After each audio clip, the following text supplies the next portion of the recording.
শুধু দর্শক সবাইকে শুভেচ্ছা জানাচ্ছি এবং সালাম জানাচ্ছি। আসসালামু আলাইকুম এবং অভিনন্দন সবাইকে। আপনারা অনেকক্ষণ ধরে অপেক্ষা করছেন। আজকে একটু লেট হয়ে গেছে আমার একটু টেকনিক্যাল সমস্যার কারণে। আহ, দর্শক, আপনাদেরকে যেভাবে কথা দিয়েছি, আজকে দুজন প্রথিতযশা অতিথি আমার এখানে আসবেন, তারা উপস্থিত হয়েছেন। আহ, তো আপনারা আজকে অনেকেই মনে করছেন যে আজকে বাহাস হবে, তর্ক বিতর্ক হবে, এই সেই। আসলে ব্যাপারটা তা নয়। কারণ আজকে যে দুজন অতিথি আমার এখানে এসেছেন, তারা অনেক সম্মানিত।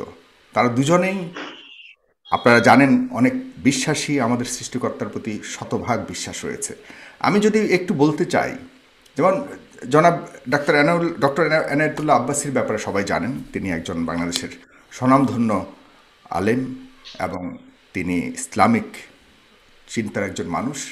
এবং কিছুদিন আগে তার একটি অনুষ্ঠান করেছিলাম, সেটা ব্যাপকভাবে বাংলাদেশে একটি ইতিহাস তৈরি করেছে। আপনাদেরই অনুরোধে আবারও ডক্টর আয়নাতুল্লাহ আব্বাসী হুজুরকে আমি আনতে সক্ষম হয়েছি। তিনি আমার সাথে আবারও আজকে যুক্ত হয়েছেন, তার প্রতি আমি অশেষ কৃতজ্ঞতা জানাচ্ছি।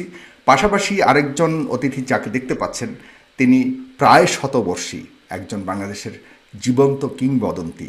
আপনারা তাকে হয়তো সবাই চেনেন, কিন্তু তার সম্বন্ধে কতটুকু জানেন নতুন যারা প্রজন্ম, তাদের কাছে আমি বলতে চাই, তিনি ছোট্ট একটি কথা দিয়ে আমি শুরু করতে চাই। তিনি এমন একজন মানুষ, তার এত অবদান এই বাংলাদেশের জন্য। তিনি যখন ইয়াং ছিলেন, বিলেত বলতে আমি যুক্তরাজ্যের কথা বলছি, রয়্যাল কলেজ অফ সার্জনস এ তিনি এফআরসিএস তিনি করতে গিয়েছিলেন, যেটা ডাক্তারি পেশায় অনেক বড় একটি ডিগ্রি। বাংলাদেশ থেকে সেখানে পড়তে গিয়েছিলেন সেই তৎকালীন সময়ে 1971 সালের আগে। তখন সেখানে পড়াকালীন সময়ে বাংলাদেশের স্বাধীনতা যুদ্ধ কিন্তু শুরু হয়ে যায়। তিনি চূড়ান্ত পর্ব কিন্তু শেষ করতে পারেননি, না করে ইচ্ছাকৃতভাবে তিনি লন্ডন থেকে সরাসরি সোজা চলে গিয়েছিলেন ভারতে। সেখানে মুক্তিযোদ্ধাদের যে ক্যাম্প ছিল আগরতলার মেলাঘরে, সেখানে তিনি একটি প্রশিক্ষণ কেন্দ্র খুলেছিলেন। সেখানে তিনি ডাক্তার মবিন, তৎকালীন সময়ের আরেকজন ডাক্তার মবিনের সাথে মিলে প্রায় 480 শয্যা বিশিষ্ট বাংলাদেশ ফিল্ড হসপিটাল নামক একটি হসপিটাল তিনি তৈরি করেন। সেখানে স্বল্প সময়ের মধ্যে তিনি অনেক নারী পুরুষকে স্বাস্থ্য সম্বন্ধে জ্ঞান প্রদান করেন এবং রোগীদের সেবা করতে শুরু করেন। এই অভূতপূর্ব সেবা পদ্ধতি পরে বিশ্ববিখ্যাত জার্নাল পেপার ল্যান্ডসেটে প্রকাশিত হয়েছিল।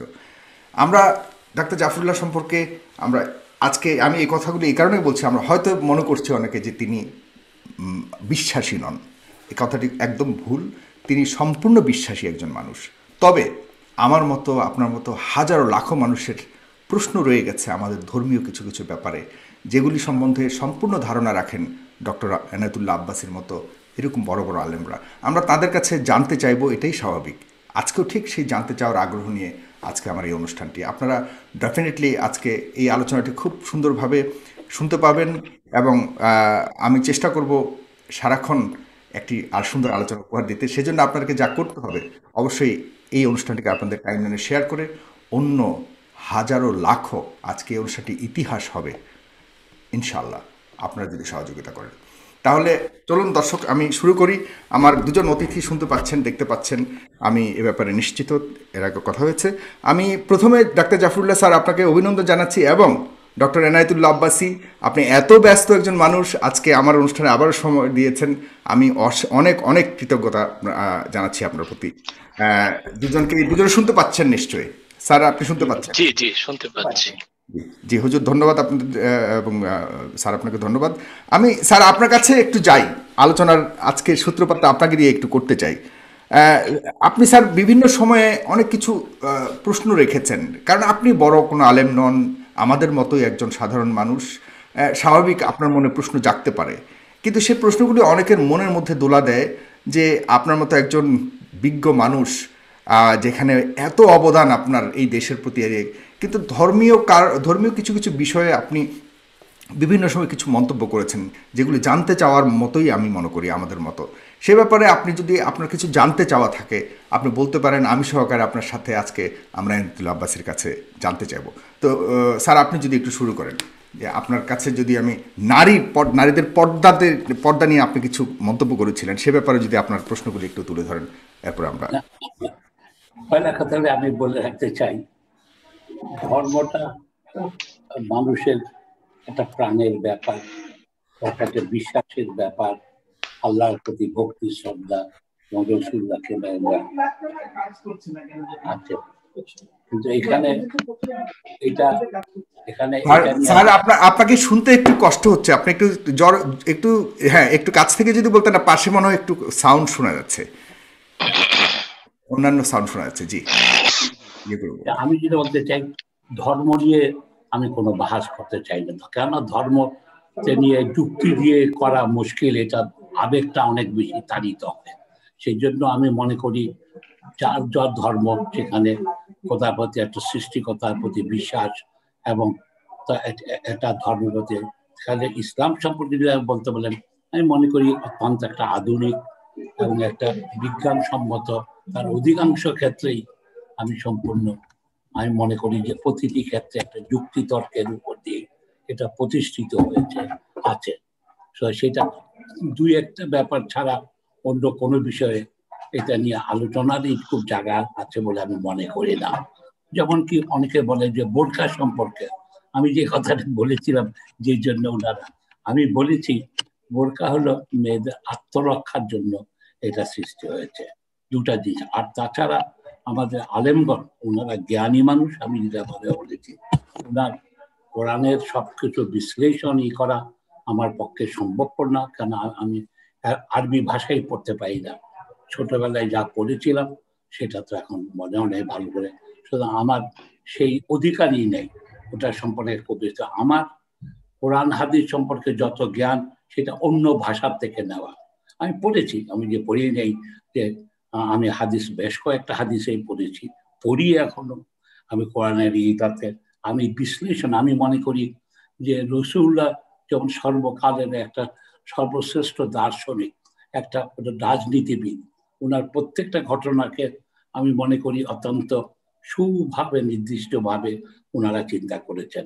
সুতরাং এইসব নিয়ে বিতর্ক অনেকে বলে, অনেকে, আমি যেটা বলেছিলাম যে আপনারা বোরকা পরেন কিন্তু বোরকার নিচে লিপস্টিক লাগান, যেটা আপনারা জানেন এটা ক্ষতিকর, কারণ এটাতে যে উজ্জ্বলতা বৃদ্ধির জন্য এতে কার্সিনোজেন্স থাকে। আপনারা আলেমগণকে বলেছিলাম আপনারা পান খাওয়া ছেড়ে দেন, এটাও ক্যান্সার উৎপাদক, অনেকে, সবাই না। আমি ইনারা আরেকটা কথা আমি বলেছিলাম যে দেখেন খারাপ কাজ অন্য সবাই করে, কিন্তু একটা ইমাম সাহেব বা মাদ্রাসার এই করলে সেটাকে বেশি দোষণীয় বলে মনে করেন ওনারা, যে একমাত্র। আমি বলেছিলাম আপনারা ভাস্কর্য দিয়ে না করে আমাদের সবাইকে হেদায়েত করেন, যাতে আমরা সুনাগরিক হই, দেশে সুশাসন হয়, মানুষের অধিকার প্রতিষ্ঠা হয়। কিন্তু এটাকে দু চারজনে আমাকে ভুল বুঝে, যেমন এইটাই নিয়ে আমার মনে হয় যে এটা দিয়ে, তা না হলে আমি তো ধর্মের বিরুদ্ধে কথা বলি না। আমি বলি যে নিশ্চয়ই একজন সৃষ্টিকর্তা, তা নাহলে এত বিষয়। একটা ঘটনা বলি, আমি একজন চিকিৎসক হিসেবে দেখি মানুষের শরীরটা অদ্ভুত একটা জিনিস। একটা ছোট 3 ইঞ্চি 2 ইঞ্চি 1 ইঞ্চি, এইটা তার সাইজ, দুটা 24 ঘন্টা চলে। পৃথিবীর অন্য কোনো মেশিন 24 ঘন্টা চলতে পারে না। এটাকে অত্যন্ত কারিপূর্ণের সাথে, হার্টেরটাও ঠিক একই অবস্থা। সুতরাং এইটার দিকে আমরা মানুষের এত জ্ঞান বৃদ্ধি হয়েছে, আমরা 24 ঘন্টা না থেমে না বিশ্রাম নিয়ে এইসব জায়গাতে, বরঞ্চ আমি মনে করি যে এইসব তো একটা নিশ্চয়ই অপূর্ব। কিন্তু ওই যে আমার যেখানে আপত্তিটা, যেখানে আজকে ইনারা কিভাবে প্যান্ট পরতে হবেন বলেন, কি আলখাল্লা ইতি, আর যে পোশাক এসছে একটা প্রকৃতির নিয়মে অবস্থার পেয়েছে। আরব দেশ ধুলিবালি আছে, সেই জন্য বড় পোশাকরা, আমার দেশের ধুলাবালির কম, সুতরাং আমার ঠিক এটার প্রয়োজন নেই, ওটাকেই একমাত্র হওয়া উচিত নয়। সুতরাং এইসব নিয়ে আমি করতাম, বরঞ্চ আমার বেশি আপত্তিটা অন্য জায়গায়, ধর্মের ব্যাপারে। মেয়েকে, আমার মেয়েটা কেন আমার ছেলের সমান সম্পত্তি পাবে না, এখানেই আমার কাছে আপত্তিটা। এখানে আমি জানি আমাদের প্রত্যেকটা, আজকে যদি আমি কোরআনটা ভালো করে পড়তে পারতাম এবং ইতিহাসটা, আব্বাসী সাহেবরা উনারা তো স্কলার, উনারা জানেন প্রত্যেকটা সূরা,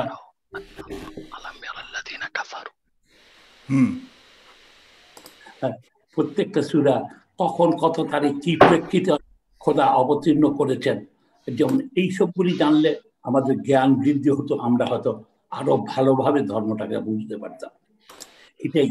কিন্তু এটা নিয়ে এইসবের বিতর্কে, যেমন হযরত আয়েশার যে ব্যাপারে যে ঘটনাটা হয়েছিল, সে খোদা যে বলেছে যেই সূরাটা এসছে, এবং এই যে প্রতিটি ক্ষেত্রে আমি দেখি অত্যন্ত সুচিন্তিত এইগুলি। আর অ্যারাবিক একটা অদ্ভুত ভাষা। আমি প্রায় বলি, যদি এটা আজকে যদি ওই যুগে যদি নোবেল প্রাইজের কথা থাকতো, তাহলে কোরআনই পয়লা নোবেল প্রাইজ। এত সুলিখিত সুর এইটাতে আছে, সেগুলি না। ওই যে যেহেতু আমার সাথে বিতর্কটা হলো মেয়েদের সম্পত্তিতে সমান অধিকার হ্যাঁ, আমরা কিভাবে মেয়েদের সম্পত্তিটা নিয়েই এখন আপনার এই প্রথম পর্বটাকে আমি একটু আব্বাস হুজুর কাছে যেতে চাই, এরপর আমরা অন্যান্য বিষয় নিয়ে অবশ্যই আলাপ করবো স্যার। তবে আপনি, আপনার প্রতি আমার একটা জিনিস জানার আছে আমি স্যার, মানে ধর্মের আপনি তো বিতর্কে শতভাগ জড়াতে চাই না। শতভাগ আপনি তো বিশ্বাসী স্যার, এ ব্যাপারে তো কোনো সন্দেহ নেই। ডেফিনেট, আমি ওকে। তাহলে তো আমি আমার সেই হ্যাঁ, এটা ছোটবেলা থেকে অনেকেরই একটা অনেকেরই সন্দেহের। হ্যাঁ, অনেকে আমি ছোটবেলায় তো নামাজ টামাজ সবসময় নিয়মিত পড়তাম, কিন্তু এখন আমি নামাজ পড়ি না। সুতরাং সেই জন্য আমাকে মুরতাদ ঘোষণা করেন না। তবে আমি রোজাটা 30 দিন রোজা বা 29 দিন যখনই হয়, ওটা খুব, এই পর্যন্ত আমি কখনো রোজা ভাঙিনি। আপনাদের তা পক্ষে আমরা যদি তাহলে স্যার নারী অধিকার নিয়ে, প্রশ্নপক্ষের নারীদের পর্দা, যুক্তি নারী দিতে অধিকার এই বিষয়ে একটু ডক্টর এনায়েতুল্লাহ আব্বাসী, হুজুর আপনার কাছে আমি আরেকটা প্রশ্ন রাখতে চাই, এটার সম্পূর্ণ আপনি ব্যাখ্যা দিবেন। পাশাপাশি আপনার কাছে আমি এটা জানতে চাই যে আপনাদের হুজুরদের মধ্যে, আই মিন আপনাদের আলেমদের মধ্যে এই পর্দা বিষয়ক কিছু পক্ষে বিপক্ষে মতামত আছে। যেমন মুখ দেখানো যাবে, কেউ বলছে মুখ দেখানো যাবে না।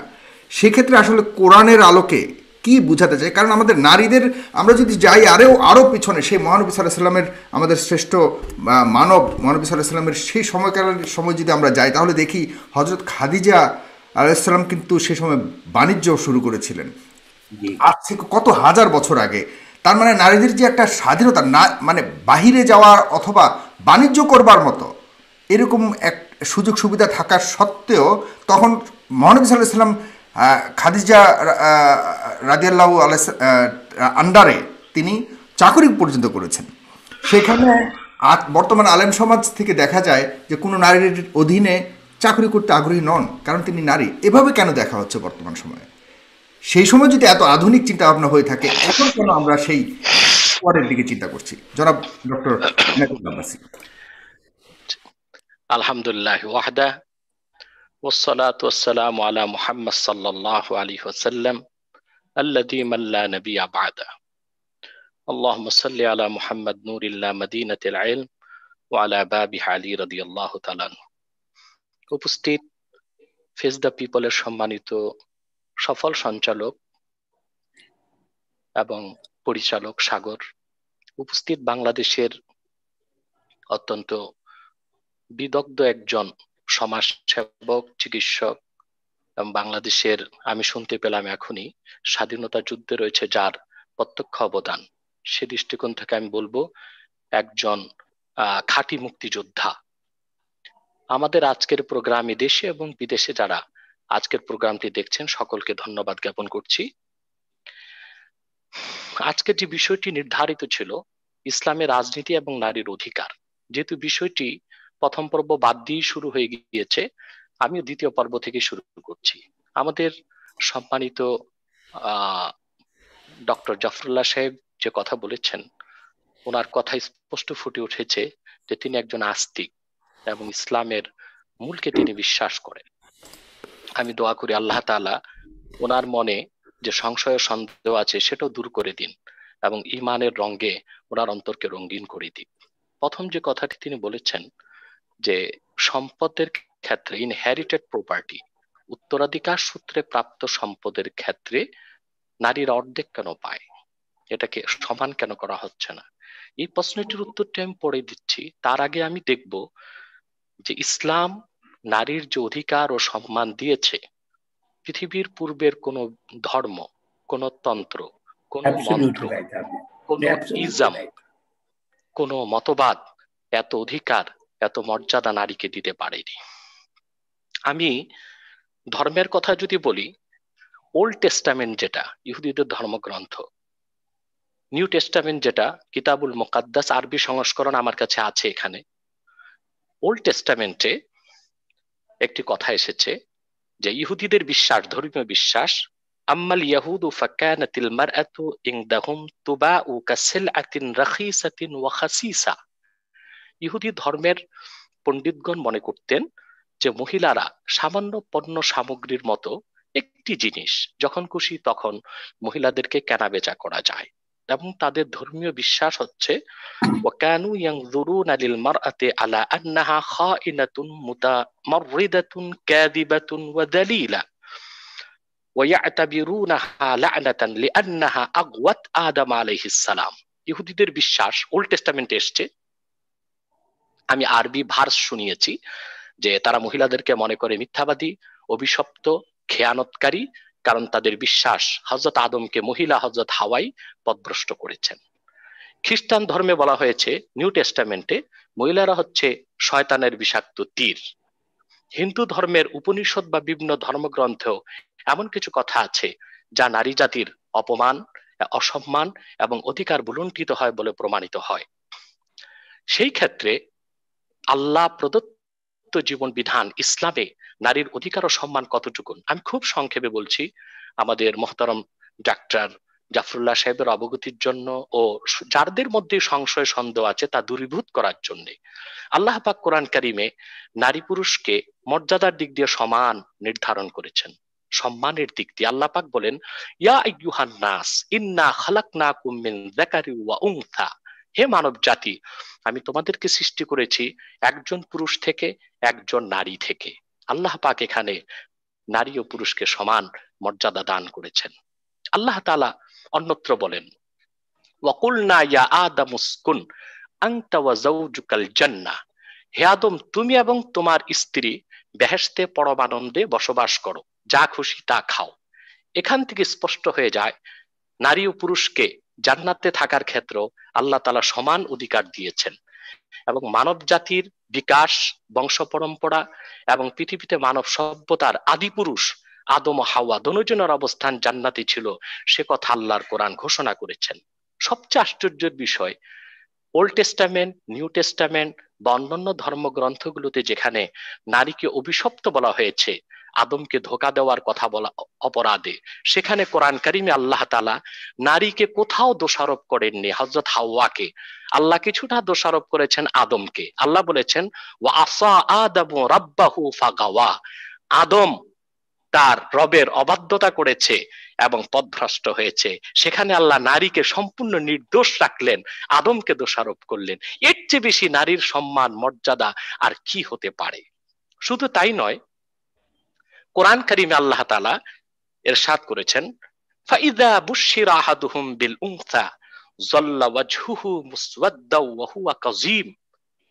নারীকে মর্যাদা সম্মান দেবার ক্ষেত্রে এত সুন্দর কথা, এত উচ্চাঙ্গের কথা না পূর্বে কোনো ধর্মগ্রন্থে পাওয়া যায়, না বর্তমান জাতিসংঘের সনদে পাওয়া যায়, না নারীবাদীদের কোনো বইতে পাওয়া যায়।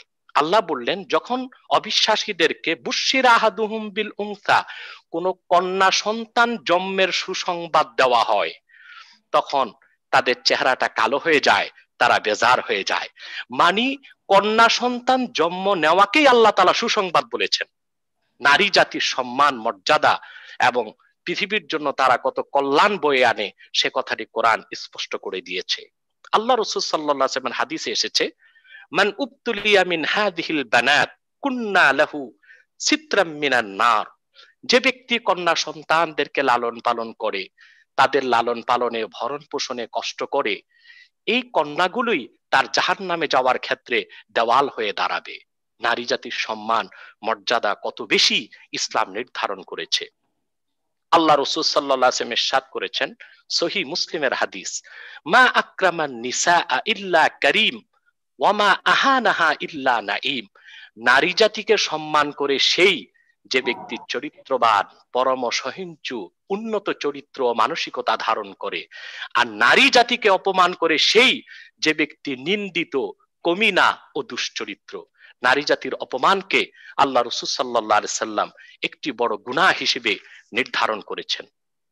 সম্পদের অধিকার ইসলাম নারীকে যা দিয়েছে, যতটুক দিয়েছে, তাই যৌক্তিক, নৈতিক এবং বৈজ্ঞানিক। শুধুমাত্র সূরা নিসাতে যে কথাটা আল্লাহ বলেছেন লিযাকারে মিসলু হাজ্জিল উনসায়াইন, অর্থাৎ এক ছেলের অংশ দুই কন্যা সন্তানের মতো, আল্লাহ এটা বলেছেন। এই দিয়ে শুধুমাত্র অপব্যাখ্যার সুযোগ নেই যে ইসলাম নারীকে ঠকিয়েছে, ইসলাম সমান অধিকার দেয়নি।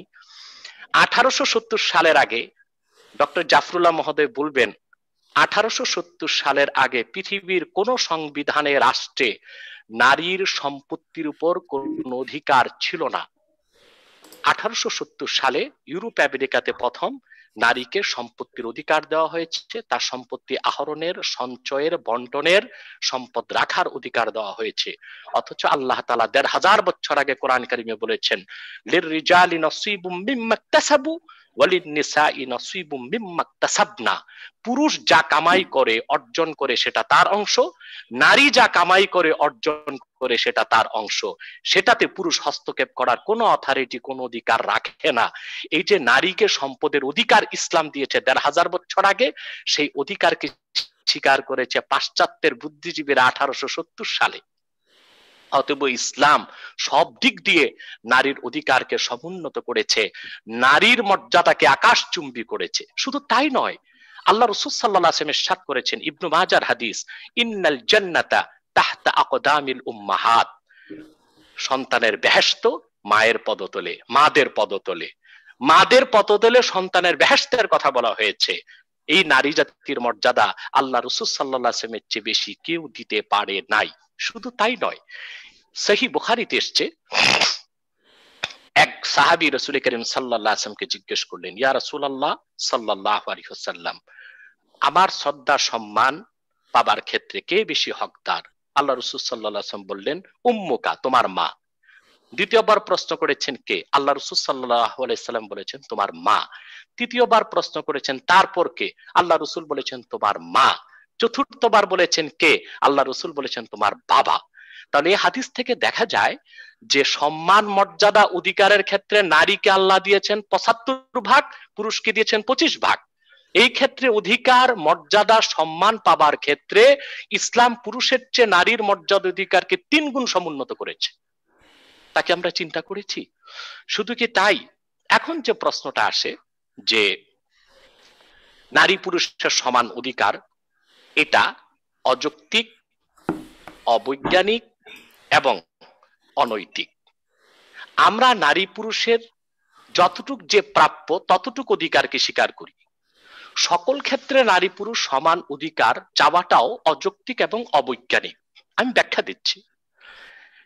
আমাদের জাফরুল্লাহ স্যার তো বড় একজন চিকিৎসক, নিশ্চয়ই বায়োলজি তিনি অনেক পড়েছেন। বায়োলজিতে স্পষ্ট এসেছে যে নারী পুরুষের মধ্যে পার্থক্যের ক্ষেত্রে 25 biological differences between man and woman.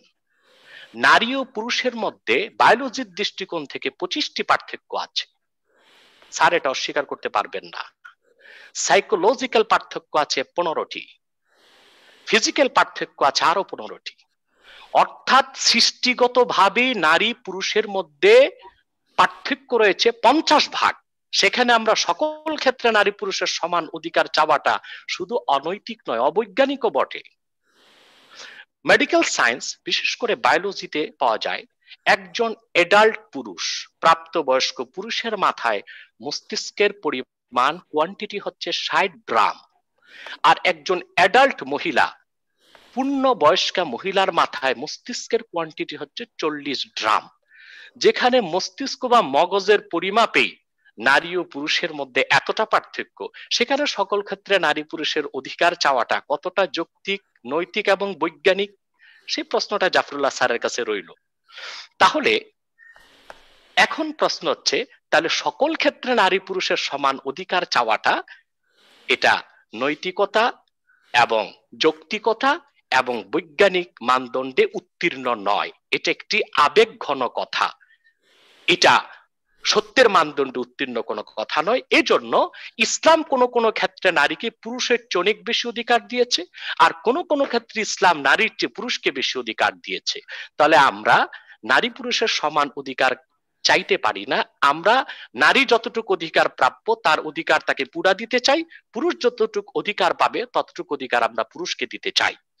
আল্লাহ তাআলা যে কোরআনে বলেছেন লিযযাকারি মিসলু হাজ্জিল উনসায়াইন, এক ছেলের অংশ দুই কন্যা সন্তানের মতো।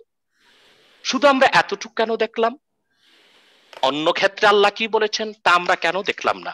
আল্লাহ পাক স্পষ্ট কোরআন কারীমে বলে দিয়েছেন নারী এক জায়গা থেকে পাবে না।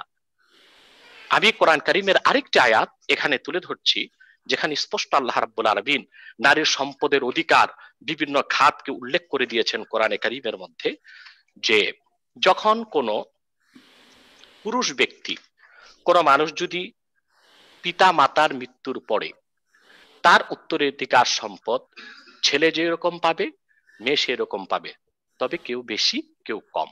আত্মীয়দের রেখে যাওয়া উত্তরাধিকার সম্পদে ছেলেও অংশ পাবে মেয়েও অংশ পাবে। শুধু পিতার থেকে পাওয়ার ক্ষেত্রে আল্লাহ তাআলা মেয়েদের কথা বলেছেন যে তারা ছেলের অর্ধেকটা পাবে। যে অর্ধেকটা আল্লাহ মহিলাকে দিলেন তার সম্পদ হিসেবে নির্ধারণ করলেন, তার পুরাটাই হচ্ছে আনইউজ প্রপার্টি, সারা জীবন এটা সে তার ধন হিসেবে রেখে দিবে। অথচ পুরুষের উপর পুরুষ ডবল পেল, পুরুষের উপর আল্লাহ ফরজ করেছেন তার স্ত্রীর খোরপোশ দেওয়া, ফরজ করেছেন সন্তানদের দায়িত্ব পালন করা, ফরজ করেছেন স্ত্রীর ভরণ পোষণের ব্যবস্থা। পক্ষান্তরে স্ত্রীকে যে অর্ধেক সম্পদ আল্লাহ দিয়েছেন শুধু পিতার সূত্রে, অন্যান্য খাত থেকে স্ত্রী পাবে, মেয়েরা পাবে, সেটা ভিন্ন।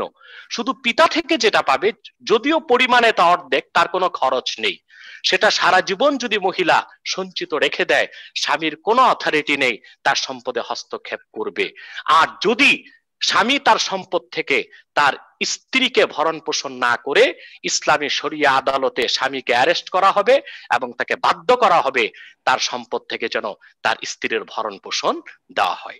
অতএব আল্লাহ তাআলা বাধ্যত এক জায়গায় হুকুম করেছেন যে ছেলের অর্ধেক পাবে মেয়ে, কিন্তু পুরাটাই আনইউজ প্রপার্টি, এটা সারা জীবন তার জন্য এটা ডিপোজিট হয়ে থাকবে, এটা তার একটা সম্পদ, তার ভবিষ্যতের জন্য সে রেখে দিবে, যেখানে খুশি সেখানে তার সম্পদ সে খরচ করবে, স্বামীর কিছুর বলার থাকবে না।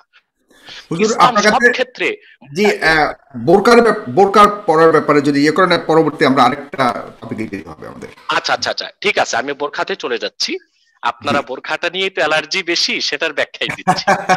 না, অনেকে জানতে চায়। জি জি জি আচ্ছা, আমাদের জাফরুল্লাহ স্যারের যত প্রশ্ন আছে আমরা শুনবো এবং কোরআন সুন্নাহ থেকে এগুলোর উত্তর আমরা দিব ইনশাআল্লাহ।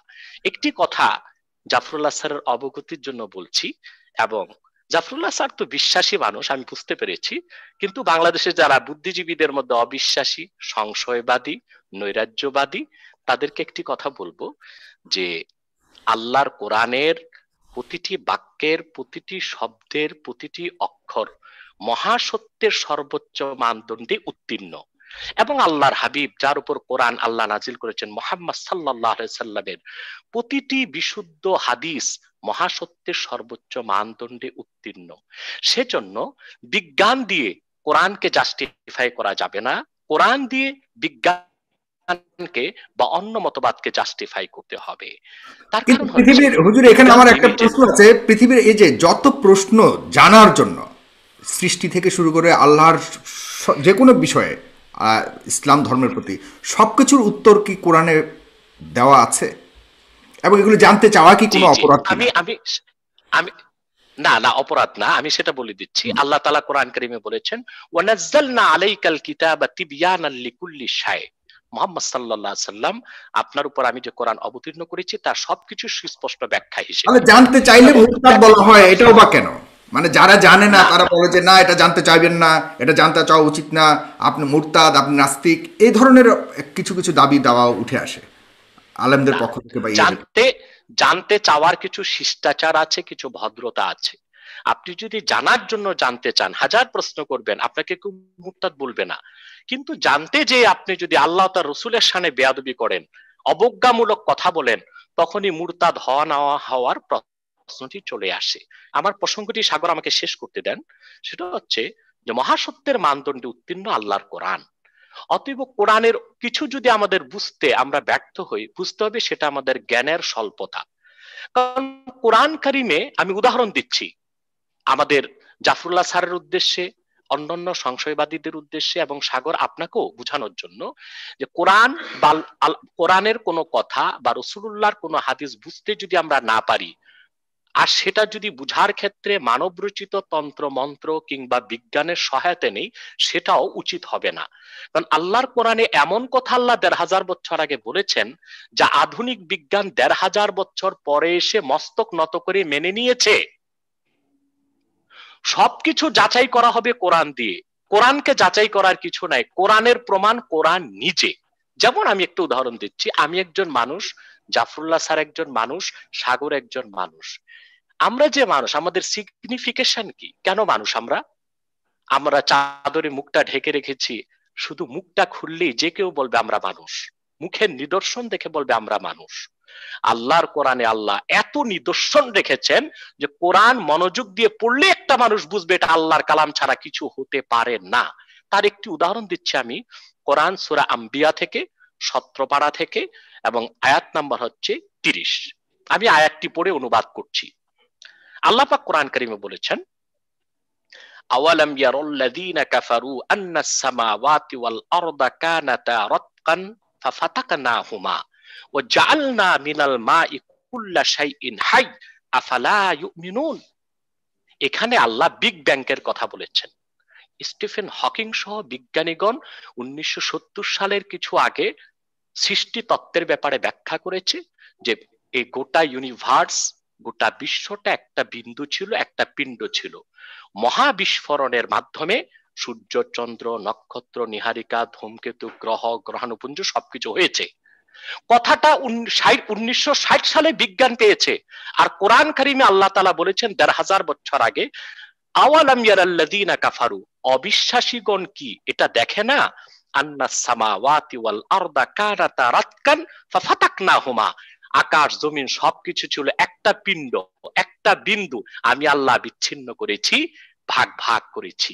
এখন বলুন, ১৫০০ বছর আগে যখন কোনো মহাকাশ বিজ্ঞানাগার ছিল না, কোনো টেলিস্কোপ ছিল না, কার্বন টেস্টের কোনো ব্যবস্থা ছিল না, আমার নবী মুহাম্মদ সাল্লাল্লাহু আলাইহি সাল্লাম আরবের বাইরে জ্ঞান আহরণে কোথাও ১৫০০ বছর আগে রোমে বা আরবের অন্য কোন অঞ্চলে গেলেন না। তিনি কিভাবে এই তথ্য পৃথিবীর মানুষকে দিবেন? নিশ্চয়ই এটা আল্লাহর বাণী, আল্লাহর কোরআন, আল্লাহর কালাম, যা অবতীর্ণ হয়েছে মুহাম্মদ সাল্লাল্লাহু আলাইহি সাল্লামের উপর ১৫০০ বছর আগে। শুধু কি তাই, ঠিক এর পরের আয়াতে আল্লাহ তাআলা বলেন, জাআলনা মিনাল মাই কুল্লা শাইইন হাই, প্রতিটি জীবিত প্রাণীকে, জীবকে আমি তৈরি করেছি পানি থেকে।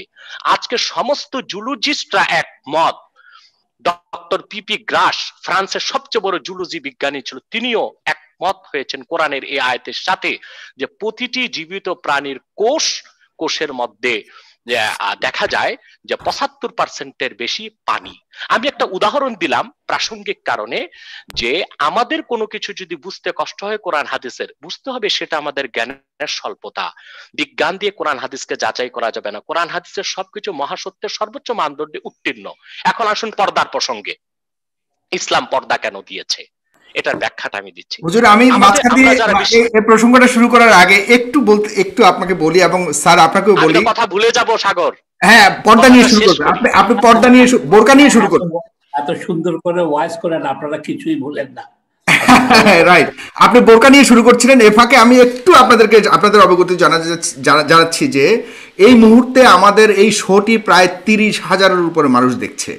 স্যার, বাংলাদেশের ইতিহাসে ৩০,০০০ মানুষ কোনো লাইভ শো এভাবে দেখেনি বাংলাদেশের ইতিহাসে। এর আগে আনাতুল্লাহ আব্বাসী হুজুর এসেছিলেন, তখন ২৪,০০০ মানুষ দেখেছিল। আজকে ৩০,০০০। এই কারণেই বলি, আমার ফেসবুকে দেখছে এই মুহূর্তে ২৫,০০০, আর আমার ইউটিউবে দেখছে প্রায় আরো ৭,০০০, তার মানে ৩২,০০০। জি হুজুর বলেন, আপনারা দর্শক যদি শেয়ার করেন আরো মানুষ সুন্দর করে বলতে পারেন, তাই এত এত লোকে ওয়াচ করছে। আমি একটা কথা বলি, আপনার যেখানে উনার প্রত্যেকটা যেটা এই ব্যাপারে কতগুলি ব্যাপারে তর্কের কোনো প্রয়োজন নেই, যেমন কি অন্যান্য ধর্মের যেখানে নারীদের। আর আমি একটু বোরকার ব্যাপারটা শুনে এসে আপনার কাছে আসি স্যার, এরপর আপনি আরেকটা প্রসঙ্গ নিয়ে আসেন। জি জি হুজুর, সরি, আপনি বলুন। সাগর, আগে কোন লাইভ শোর কথাটি বললেন, ভুলে যাচ্ছি। কোন লাইভ শো? আপনার সাথে আরেকটি শো করেছিলাম ওই শাহরিয়ার কবিরের, সেখানে সর্বোচ্চ সংখ্যা ছিল ২৪,০০০। 24,000-এর একটা ইয়ে গিয়েছিল। তো আজকে দেখলাম এটা খুবই মানে একটা আনন্দের বিষয় ডেফিনেটলি আমার জন্য এবং সবার জন্য, সারা বাংলাদেশের মানুষের জন্য, যে মানুষ সত্যিকার অর্থেই সঠিক মানুষের কথা শুনতে চায়, এটাই একটা প্রমাণিত সত্য। তো সে কারণে আপনাদেরকে জানালাম যে আপনাদের মানুষ কথাগুলো যে কত হাজার মানুষ শুনছে সেটা একটু বললাম আর কি। যে হুজুর আপনি একটু দয়া করে, যদি অন্যান্য প্রসঙ্গ আসবে, আপনি একটু বোরকার ব্যাপারে যদি একটু স্পষ্ট করেন আমাদেরকে। আচ্ছা, আমি এবার পর্দার প্রসঙ্গে চলে গেলাম। ইসলাম যে পর্দাকে বাধ্যতামূলক করেছে মহিলাদের জন্য, সবচেয়ে বড় ভুল, কবে থেকে পর্দা বাধ্যতামূলক করলো? আমি বলছি, সেটাই ব্যাখ্যা দিচ্ছি।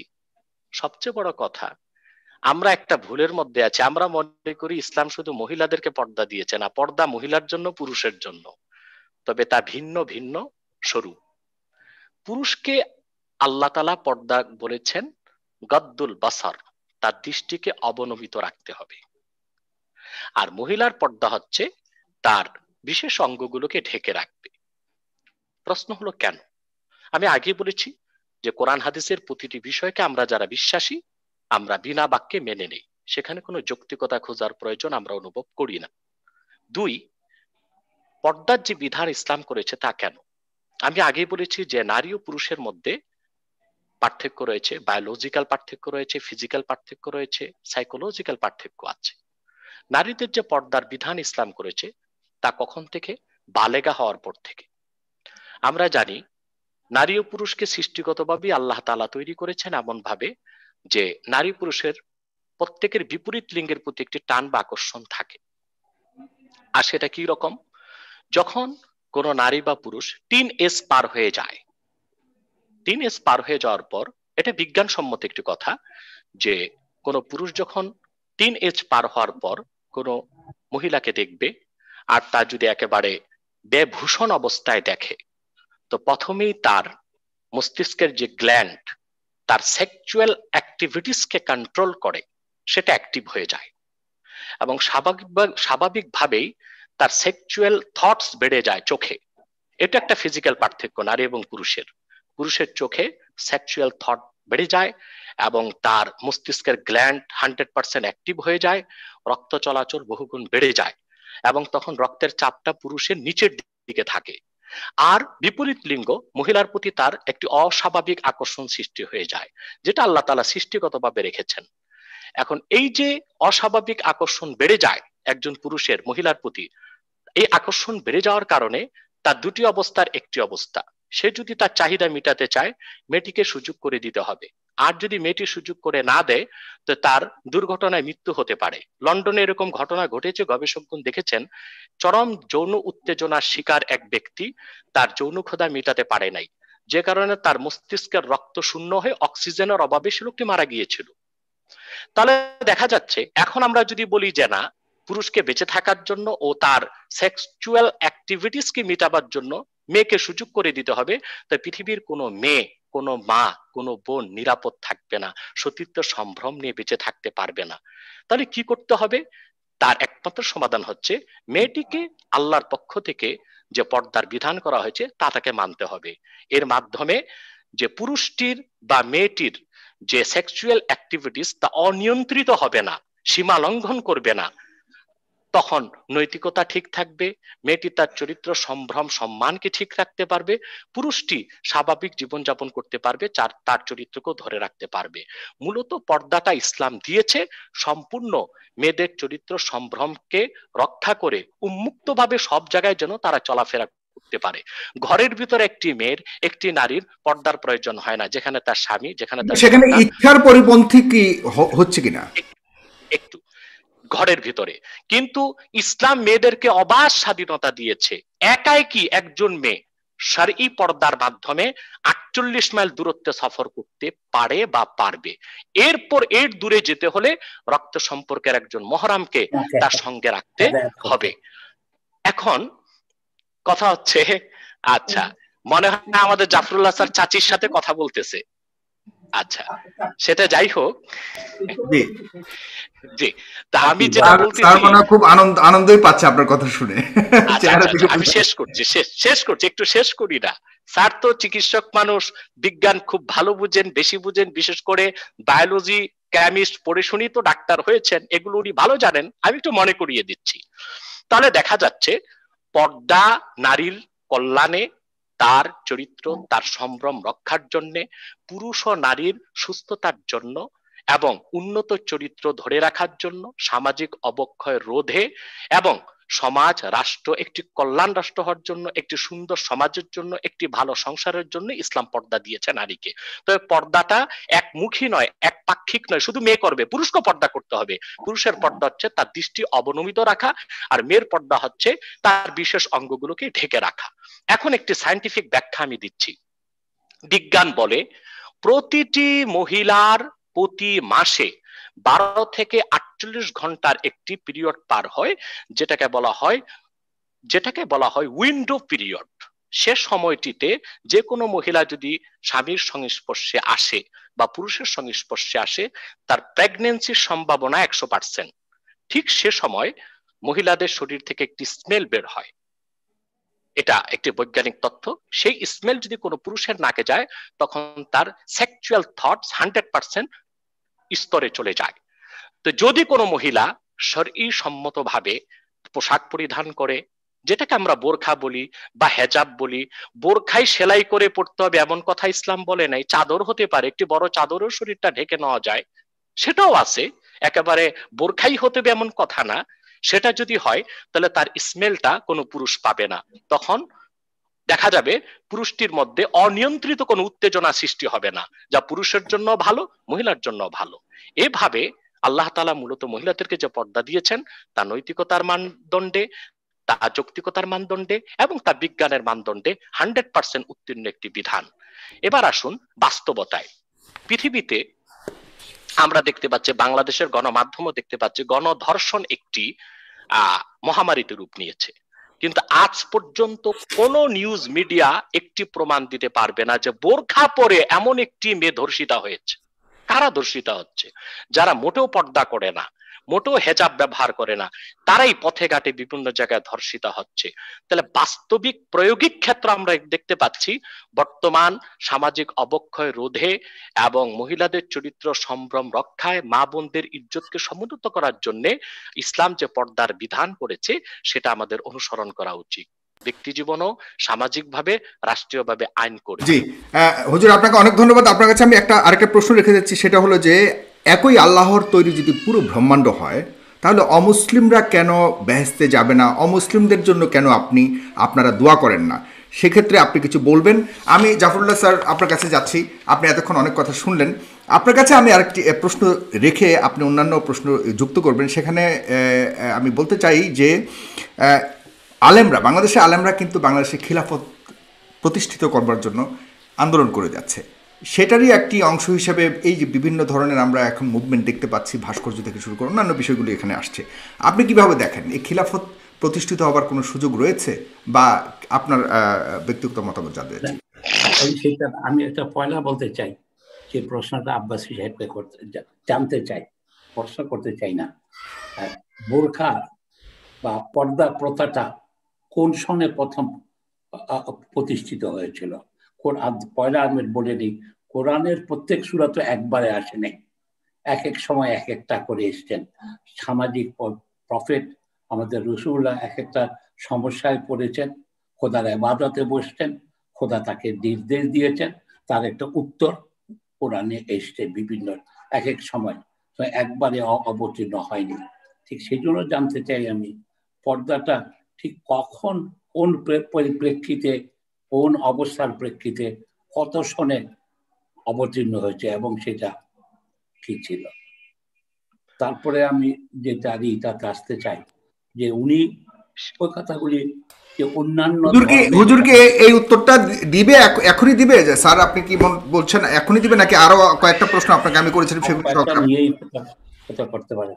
কারণ ওনার তো একটা সুবিধা আছে, উনি ওয়াইজ মাহফিল করে বেড়ান, মানুষকে হেদায়েত করে বেড়ান, খুব সুললিত ভাবে, খুব ভাবে কনভিন্সিং হয়েছে, সেটা সেই সব একটা এইটা আমি সেই সময় যাবো না। তবে ওনার এইসব প্রশ্নটা সত্যি কথাই বলেছেন।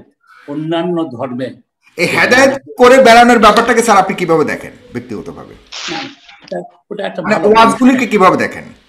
না আমি যেমন মনে করি অন্য কাহিনী, ওনারা অনেকগুলি, উনি তো অত্যন্ত জ্ঞানী মানুষ, লেখাপড়া, কিন্তু অনেক মৌলভী সাহেবই যেমন আরবি বলতে গিয়ে উর্দু বলতে থাকেন, একটা কল্পিত কাহিনী বলতে থাকেন। তো সেই সবের আলাপে আমরা যাব না আজকে। আজকে আমি যেখানে যেতে চাই, যে উনি কিন্তু সঠিক বলেছেন অন্যান্য ধর্মগ্রন্থে, সেই একটা কথা হলো অন্যান্য ধর্মগ্রন্থগুলি কি খোদা দেওয়া? ওটা বিধাতা বা খোদা, ঈশ্বর, ভগবান ও তাদের প্রদত্ত না, অন্য ধর্মগ্রন্থগুলি মানুষের সৃষ্টি। এটা একটা আমার সবসময় জানার ইচ্ছা। সেটা এই হিন্দুরা কি বা অমুসলিমরা কি খোদা তৈরি করেন নাই? যদি খোদা তৈরি করবেন তাহলে এই ভিন্নতা কেন দিয়েছেন? তাদেরকে আমাদের জন্য বেহেশত নাজিলের ব্যবস্থা তাদের উনিই তৈরি করলেন অমুসলমান করে। আমি তো ইচ্ছা করে অমুসলমান হইনি, তাহলে আমার জন্য এই ব্যবস্থা কেন? এটাকে হিন্দুদের পুরো জন্মের বিষয়টা, মানে আপনি কি হিন্দুদের কথাই বলছেন নাকি পূর্ণ আরো অনেক অনেক ধর্ম তো রয়েছে তাদের, যে কোনোটাই, মানে অমুসলিমদের কথা যদি বলি, অমুসলিমদের কথা বলছি। অমুসলিমদের তো খোদাই তৈরি করেছেন, তাদের একটা ভিন্ন ভগবান বা ঈশ্বর করে নাই। আল্লাহর এই ইচ্ছার কারণটা কি, এটার কোনো উত্তর আছে কিনা আমি জানি না বলে আমার সবসময় আগ্রহ হয়। সেই জন্য আমি বলি যে কোনো মুসলমানের অধিকার নাই একটা অমুসলিমকে খুন করা, রায়ট করা, তাকে বঞ্চিত করা, কারণ তারাও খোদারই সৃষ্টি বলে আমি মনে করি। সে আমার আল্লাহর উপরে তার কোনো আল্লাহ নেই, তাহলে কি আরেকটা আল্লাহ আছেন যারা অমুসলমানদের বানিয়েছেন?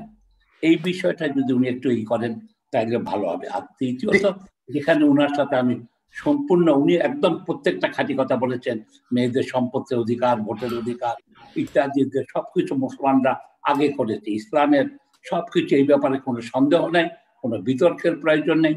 কিন্তু উনি যত কথাই বলুক, আমার মেয়েটা আমার ছেলেটার সমান পাবে না। কারণ উনি যত সব দিয়েছেন এটা একটা ইমোশনাল।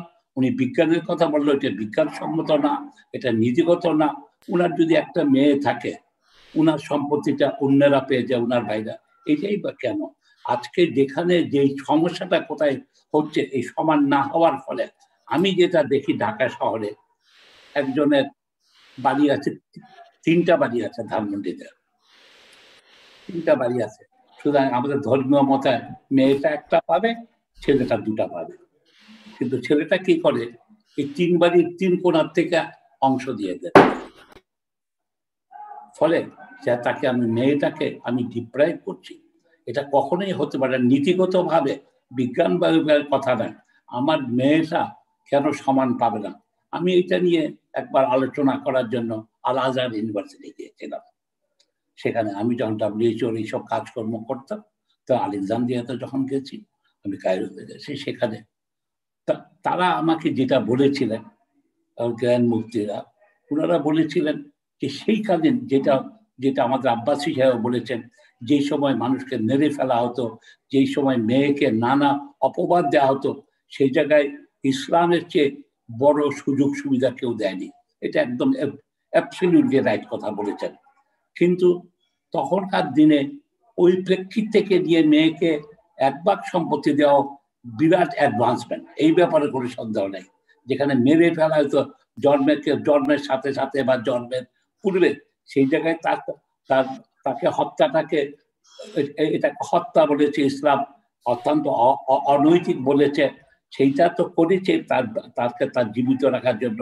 উনি তো সুসুরা দিয়েই বলেছেন যে এটা সুসংবাদ, একটা কন্যার জন্ম। সেখানে সেই অবস্থায় সেই 600 খ্রিস্টাব্দে, 600-650 খ্রিস্টাব্দে মেয়েদেরকে ছেলেদেরকে 2 ভাগ, ওটা হয়তো সঠিক ছিল। কিন্তু আজকের ইসলাম যেহেতু, ইসলামকে যদি এটা করে সবকিছু অপরিবর্তিত, আমার আপত্তিটা বা আমার বোঝার অসুবিধাটা হলো সবকিছু কোরআন নিয়ে আমি তর্ক করা যাবে না, কারণ আমি তো ওনার মতো পণ্ডিত মানুষরা কোরআনের করতে পারি না। আমার দাদি হাফেজ ছিলেন, উনি কোরআন মুখস্থ ছিল, আমাদের তো, আমরা দুর্ভাগ্যবশত সেইটা অর্জন করিনি। সেই তর্কে আমি যেতে পারবো না, যেতে চাইও না। ধর্ম একটা আবেগের বিষয় আছে, যুক্তি। কিন্তু এই মেয়েদের সম্পত্তির ইটাকে চাই। আর দ্বিতীয়ত যে যুক্তিগুলি উনি দিয়েছেন, মেয়েরাকে দেখলেই একটা পুরুষের যৌন এটা ঠিক পুরোপুরি সাইন্টিফিক না। পুরোপুরি সাইন্টিফিক একটা আকর্ষণ জন্মাতে পারে, সুন্দরী মেয়েকে দেখেছে, কিন্তু তা বলে একবারে পাগল হয়ে যায় এটাও সত্যি কথা না। সাইন্টিফিক্যালি ফ্রড থেকে শুরু করে কেউ বলে নাই যে এতটুকু ইয়ে হয় ওনার এটা। ওই উনি যে একটা উদাহরণ দিয়েছেন এক ব্যক্তির, সেটা আমি দেখিনি। হতে পারে একটা দুটা উদাহরণ দিয়ে সেটা প্রমাণিত হয় না। একটা দুটা দু চারজন উন্মাদ ব্যক্তিত্ব জন্ম হতেই পারে, উন্মাদ হতেই পারে আজকে সেখানে। তা আমি যেটা জানতে চাই, পর্দাটা কোন সনে এসেছিল, কখন? এটার সাথে রসুল্লাহর যে শেষ বিয়েটা হযরত জয়নাবের সাথে, সেই জাতীয় ঘটনার কোনো সম্পর্ক আছে কিনা মদিনাতে উনার লাস্ট ম্যারেজ? হ্যাঁ স্যার, আপনার এখান থেকে আমি আরেকটা টার্ন যাব, আমরা তৃতীয় টার্নে গিয়ে আমরা আজকের অনুষ্ঠান শেষ করব। সেকেন্ড টার্নে আমি এ পর্যায়ে চেয়েছিলাম যে রাজনীতিটাকে যুক্ত করতে, যে খেলাফত বা ইসলামিক রাজনীতি যেটা আমাদের দেশে করতে চাওয়া। উনাদের আমার মতে এখানে ধর্মকে রাখতে হবে অন্তরে, ধর্মকে রাখতে হবে মসজিদে, ধর্মকে এই করতে হবে, আমাদেরকে বিশ্বাস রাখতে হবে, আল্লাহর প্রতি বিশ্বাস, খোদার যে ভালো জিনিসগুলি বলেছে সেটাকে অনুসরণ করা। কিন্তু কেউ যদি না করে, তাকে ঘৃণা করার অধিকার আমাকে খোদা দেন নাই। সে বেহেশতে যাবে কি না যাবে সেই সব বলারও অধিকার আমার নাই, কোনো মৌলভী সাহেবেরও নাই, আমারও নাই, আলেম সাহেবদেরও নাই। এটা হলো খোদাই তার বিচার করে যার যেটা প্রাপ্য সেটা করে দেন, আখেরের দিনে করবে। কিন্তু এখন আমরা কথায় কথায় যেটাই, তারপরে হলো কি যে জিনিসটাকে আজকে সবাই ভয় পাচ্ছে কোথায় আমি বলি, আমি কিন্তু ইসলামিক আইন কানুনকে অনেকগুলি জিনিস অত্যন্ত ভালো জিনিস আছে ইসলামে। আমি একজন চিকিৎসক হিসাবে দেখি, আমি যখন মানুষের শরীরের দিকে তাকাই আমি আপ্লুত হয়ে যাই। খোদার সৃষ্টিটাতে একজন ব্যক্তি কোথায় কেউ বসে নিয়ন্ত্রণ করছে আমাদেরকে, এটা না বুঝে উপায় নেই আমি যখন একজন জীববিজ্ঞানী হিসাবে। কিন্তু অনেকগুলি ব্যাপারে যেখানে আছে, এটা আমার মনে হয় কি ইমোশনালি আমাদের কাছে আলেম সাহেবরা, আরবিটা যেহেতু আমাদের ভাষা না, আমরা নিজেরা পড়তে পারি না। উনি যেমন অনেকগুলি সূরা পরপর বলে গেলেন, আমি তো একটাও বলতে পারলাম না। আমি সবগুলি আমি সবটা স্মরণ রাখতে উনি সূরাও বলেননি, উনি সূরার অর্থ বলেছেন স্যার, ডেফিনেটলি, মানে রেফারেন্স দিয়ে অর্থ বলেছেন। অনেকে আবার অর্থ ছাড়াই সূরা বলেন, সেটা আমরা এর মধ্যে আপত্তি অবশ্যই। আমি তো না করছি না, এটা আরো বেশি আনন্দের জন্য হতো আমি যদি আরবিটাকে ভালোভাবে পড়তে পারতাম। আমি এই দিনও কালকেও আমি এক জায়গায় বলেছি যে আজকে আমাদের স্কুলে আরবি শেখানো উচিত, আজকে আরবি শেখানো উচিত ভাষা হিসাবে। তাহলে এটা একটা সুন্দর ভাষা, তাহলে আমরা এর মর্মার্থটা আরো ভালোভাবে। আর তাছাড়া আমার কর্মজীবনেও সুবিধা হতো আরবি যদি জানতাম। আমাদের যে প্রবাসী ভাইরা যেটা করে, আজকে ভারতে যে অমুসলিমরা আরবি শিখছে, মাদ্রাসায় পড়তে যাচ্ছে, তারা কিন্তু মুসলমান হওয়ার জন্য যাচ্ছে না, তাদের কর্মজীবনের সুবিধার জন্য আসছে। সেগুলির আলাপে তো আমরা চাচ্ছি না। আমরা যেমন মনে করি যে অনেক সময় এই আমাদের কিছু আলেমের, কিছু না, আব্বাস হিসেবে কথা বলছেন, উনি তো ইজ ভেরি লার্নেড ম্যান, সেই জন্য আমি আসতে চাই ওনার সাথে বাহাস করা যাবে না। বাহাস করার মানে ধর্ম নিয়ে বাহাস করা উচিত না। যেমন কি আজকে হযরত আয়েশার কথাই যদি বলি, আমি যখন হযরত আয়েশার কথা চিন্তা করি আমি আপ্লুত হয়ে যাই। উনি হতেন সারা পৃথিবীর জোয়ান ও বার্ক। উনি যে বসরার যুদ্ধটা করলেন ৬০,০০০ মহিলা, যেটার জন্য উনি বলছেন যে আমরা সমান না। সমান না কে বলল? যিনি বসরার যুদ্ধ করতে পারেন, একজন পুরুষ সেনাপতির মতো ৬০,০০০ বহর নিয়ে উনি বসরা নগর করলেন। তো উনাকে হারাবার জন্য আলীকে একটা অনৈতিক কাজ করতে হলো, তার উটের এইতে বসিয়ে দিতে হলো। সুতরাং সেই রকম ইসলামের উনি যতগুলি হাদিসে নিয়ে উনি চেষ্টা করছেন। তারপরে যদি দেখি, আমি যখন দেখি কত বুদ্ধিমতী হযরত আয়েশা ছিলেন।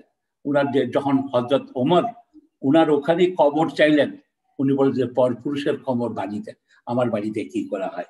প্রত্যেকটা ক্ষেত্রে এটা অপূর্ব। এটা একটু যদি উনারা যদি খোলা মনে এইসব আলোচনা করার সুযোগ দিতেন, প্রত্যেকটা পড়াশোনা হলে আমার মনে হয় ইসলাম ফোবিয়াটা পৃথিবী থেকে চলে যেত। এটা জাতির দুর্ভাগ্য, ইসলামকে তারা ডার্কেন করার চেষ্টা করছে। সেই জন্য বলছে খোলা মানে আমাদের যেখানে আজকে যেমন উনি খোলা মানেই আলাপ করছেন আমার সাথে, যে এই জিনিসগুলি আরো বেশি হলে পৃথিবীর থেকে ইসলাম ফোবিয়া চলে যাবে।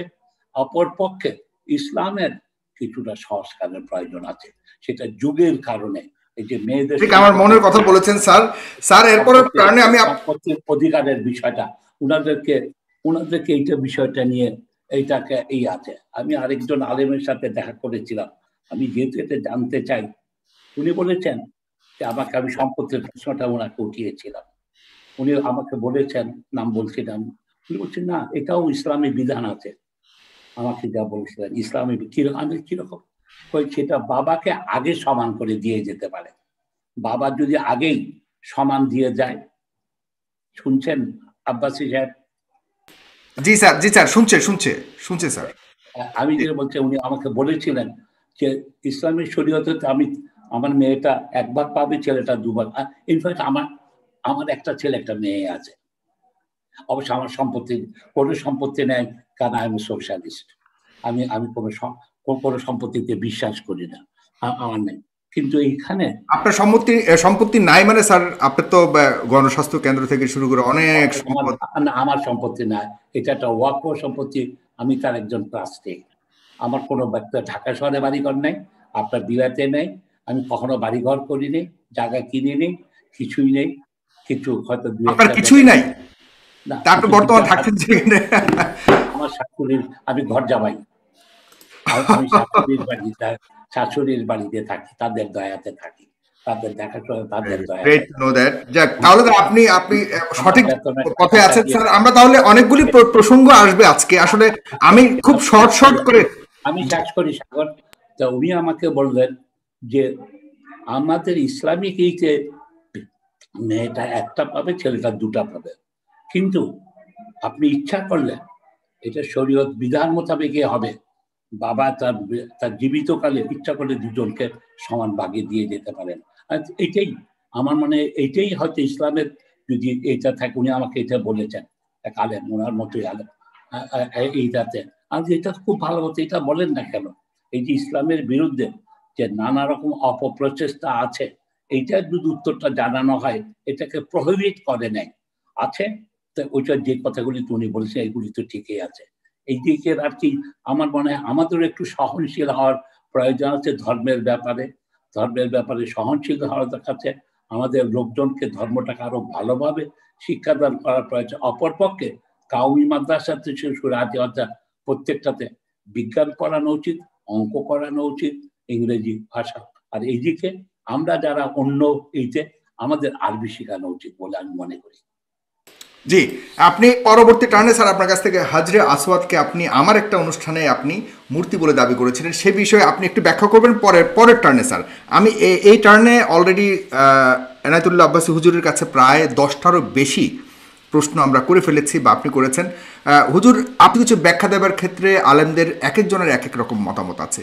স্যার আপনি একটু আনমিউট করবেন দয়া করে। হুজুর একটু আনমিউট করবেন, আপনার ওখান থেকে একটু আনমিউট করবেন। জি হুজুর, এখন শুনতে পাচ্ছি। সাগর, জি শোনেন, আগে ডক্টর জাফরুল্লাহ সাহেবের জবাবগুলো দেওয়া উচিত। জি সেটাই করবেন, আপনি সেটাই করবেন। জি, প্রথম হচ্ছে যে ডক্টর জাফরুল্লাহ সাহেব বলেছেন যে বৈজ্ঞানিক তথ্য আমি যা দিয়েছি তা ওনার সবটুকুন বিশ্বাস হয় না। উনি তো অনেক পুরানকালে বিজ্ঞান পড়েছে, আমরা তো এখন পড়ি। এই যে আমার হাতে অক্সফোর্ডের থিসিস দেখতে পাচ্ছেন, যেখানে man VS woman, physical and psychological and biological differences between man and woman। Cambridge বিশ্ববিদ্যালয়ের একজন বিজ্ঞান বিভাগের প্রফেসরের থিসিসকে যদি উড়িয়ে দেওয়া হয়, সেটার ব্যাপারে আমি কিছু বলতে চাই না। দ্বিতীয় যে বিষয়টি এসেছে যে উনি সম্পদের ব্যাপারে উনি মেনে নিতে পারছেন না, বিষয়টা স্পষ্ট। কোরআন হাদিসের কথা মানা না মানা এটা কারো ব্যক্তিগত বিষয়, আমরা কাউকে চাপিয়ে দিব না। আমি আগেই বলেছি মহাসত্যের সর্বোচ্চ মানদণ্ডে উত্তীর্ণ হচ্ছে কোরআন। কেউ যদি না বুঝে, মানুষকে আল্লাহ বুঝার মতো ক্ষমতাই বা কতটুকু দিয়েছেন? মানুষ যা কিছু দেখে বুঝে তার পঞ্চ ইন্দ্রিয় দিয়ে। পঞ্চ ইন্দ্রিয় চক্ষু, জাফরুল্লাহ সাহেবের চক্ষুর ক্ষমতাই বা কতটুকু, কানের ক্ষমতা কতটুকু, আমার চোখের ক্ষমতা কতটুকু? আমরা খালি চোখে 21 মাইল দেখতে পাই, আমরা কানে কতটুকু শুনি? আমরা শুনি যেই শব্দের কম্পাঙ্ক সেকেন্ডে 20,000-এর বেশি তা শুনি না, যে শব্দের কম্পাঙ্ক সেকেন্ডে 20-এর কম তাও শুনি না। আমরা এই ক্ষুদ্র পঞ্চেন্দ্রিয় নিয়ে বিজ্ঞান চর্চা করে কোরআন কারিমের কোনো কিছু নিয়ে সন্দেহ করাটা নির্বুদ্ধিতা ছাড়া কিছুই হবে না। আল্লাহ তাআলা যে অর্ধেক দিয়েছেন সম্পদ শুধু পিতার প্রাপ্ত সম্পদে মেয়েকে, সেটা মেয়েকে যেটা দিয়েছেন আল্লাহ তাআলা, এটাই যৌক্তিক, এটাই বৈজ্ঞানিক, সামাজিক, রাজনৈতিক সকল মানদণ্ডে উত্তীর্ণ। কারণ মেয়েকে খরচ করার কোনো নির্দেশ নেই।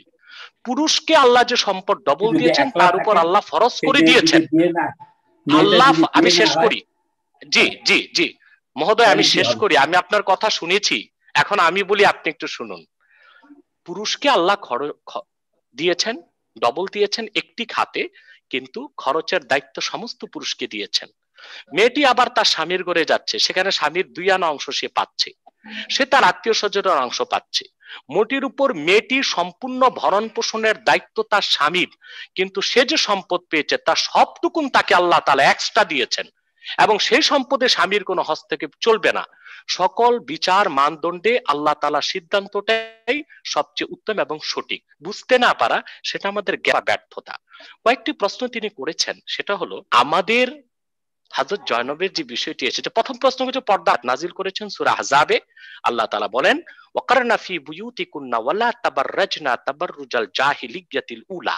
এই আয়াতের মাধ্যমে আল্লাহ তাআলা পর্দাকে ফরজ করেছেন। সূরা আহজাব 22 নম্বর পারা 33 নম্বর সূরা, আয়াত নাম্বার হচ্ছে 33, এবং এটা ফরজ করা হয়েছে 3য় হিজরিতে, যা তাফসীর রুহুল মাআনিতে এসেছে। এবং আল্লাহ রাব্বুল আলামিন পর্দার ব্যাপারে আরো বিস্তারিত আলোচনা করেছেন সূরা নূরে 18 পারা 24 নম্বর সূরা, সূরা আন-নূর।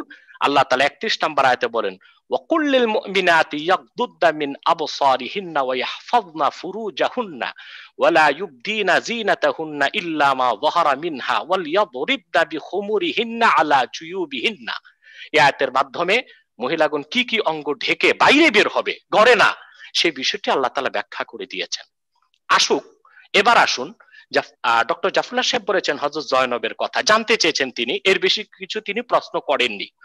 মূলত পৃথিবীতে যারা সংশয়বাদী, অবিশ্বাসী, তারা ইংরেজদের কিছু বিকৃত ইতিহাসকে পুঁজি করে ইসলামের বিপক্ষে মিসআন্ডারস্ট্যান্ডিং বা তথ্য সন্ত্রাস করছে।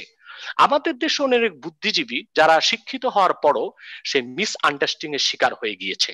যেমন ঐতিহাসিকদের মধ্যে একজন মুনাফিক ছিল, তার নাম ওয়াকেদি।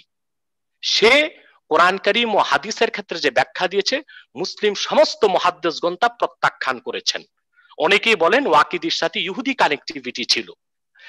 পরবর্তীতে আধুনিক কালে আব্দুল ফাদি নামে এক ব্যক্তি, যে ছিল খ্রিস্টান, কিন্তু মুসলিম নাম ধারণ করে সে অনেক বই লিখেছে ইসলামের পক্ষে, কিন্তু পক্ষে লিখে সে মধুর সাথে বিষ মিশিয়েছে মুসলমানদের মধ্যে সংশয় এবং সন্দেহ সৃষ্টি করার জন্য। আর ইংরেজ বা পশ্চিমা ঐতিহাসিকরা সবসময় ইসলামের ইতিহাসকে বিকৃত করেছে। আমি কয়েকটা উদাহরণ দিচ্ছি। গণিত শাস্ত্রের জনক জাবির ইবনে হাইয়ান, কিন্তু পশ্চিমা ঐতিহাসিকরা হিংসা ও বিদ্বেষের বশবর্তী হয়ে নামটা বিকৃত করেছে, মিস্টার জিবার নাম দিয়েছে তার, যেন পরবর্তী পৃথিবীর মানুষ না বুঝে যে গণিত শাস্ত্রের জনক একজন মুসলিম। ইসলামী সভ্যতার আলো ইউরোপ আমেরিকায় ছড়িয়েছে স্পেনে মুসলিমদের শাসনের মাধ্যমে। স্পেন জয় করেছেন হযরত ওনার নাম হচ্ছে তারেক। তিনি মরক্কোর যে অংশ দিয়ে স্পেন গিয়েছে সেটার নাম ইতিহাসে এসেছে জাবাল আত-তারেক, কিন্তু পশ্চিম ঐতিহাসিকগণ সেটা বিকৃত করে নাম দিয়েছে জিব্রাল্টার। এটা হচ্ছে ইসলামের প্রতি তাদের বিদ্বেষ। যেন মুসলিমদের মাধ্যমে ইউরোপ আমেরিকা সভ্যতা শিখেছে, সেই ইতিহাসকে ঢেকে দেবার জন্য পশ্চিমারা ইতিহাসকে বিকৃত করেছে। শুধু তাই নয়, রসায়নের জনক ইমাম আল কামি রাহমাতুল্লাহ, তার নামটি ইংরেজরা পরিবর্তন করে রেখেছে ক্যামি।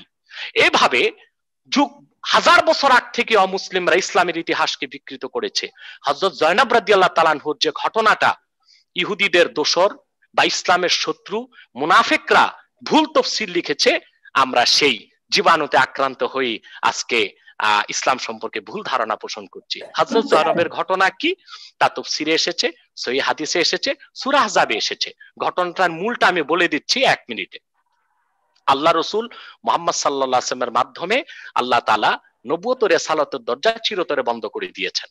আপনারা জানেন আল্লাহ রাসূল সাল্লাল্লাহু আলাইহি ওয়াসাল্লামের 4 জন ছেলে সন্তান ছিল, কিন্তু একজন ছেলে সন্তানকেও আল্লাহ তাআলা প্রাপ্ত বয়স্ক হতে দেননি। কেন দেননি?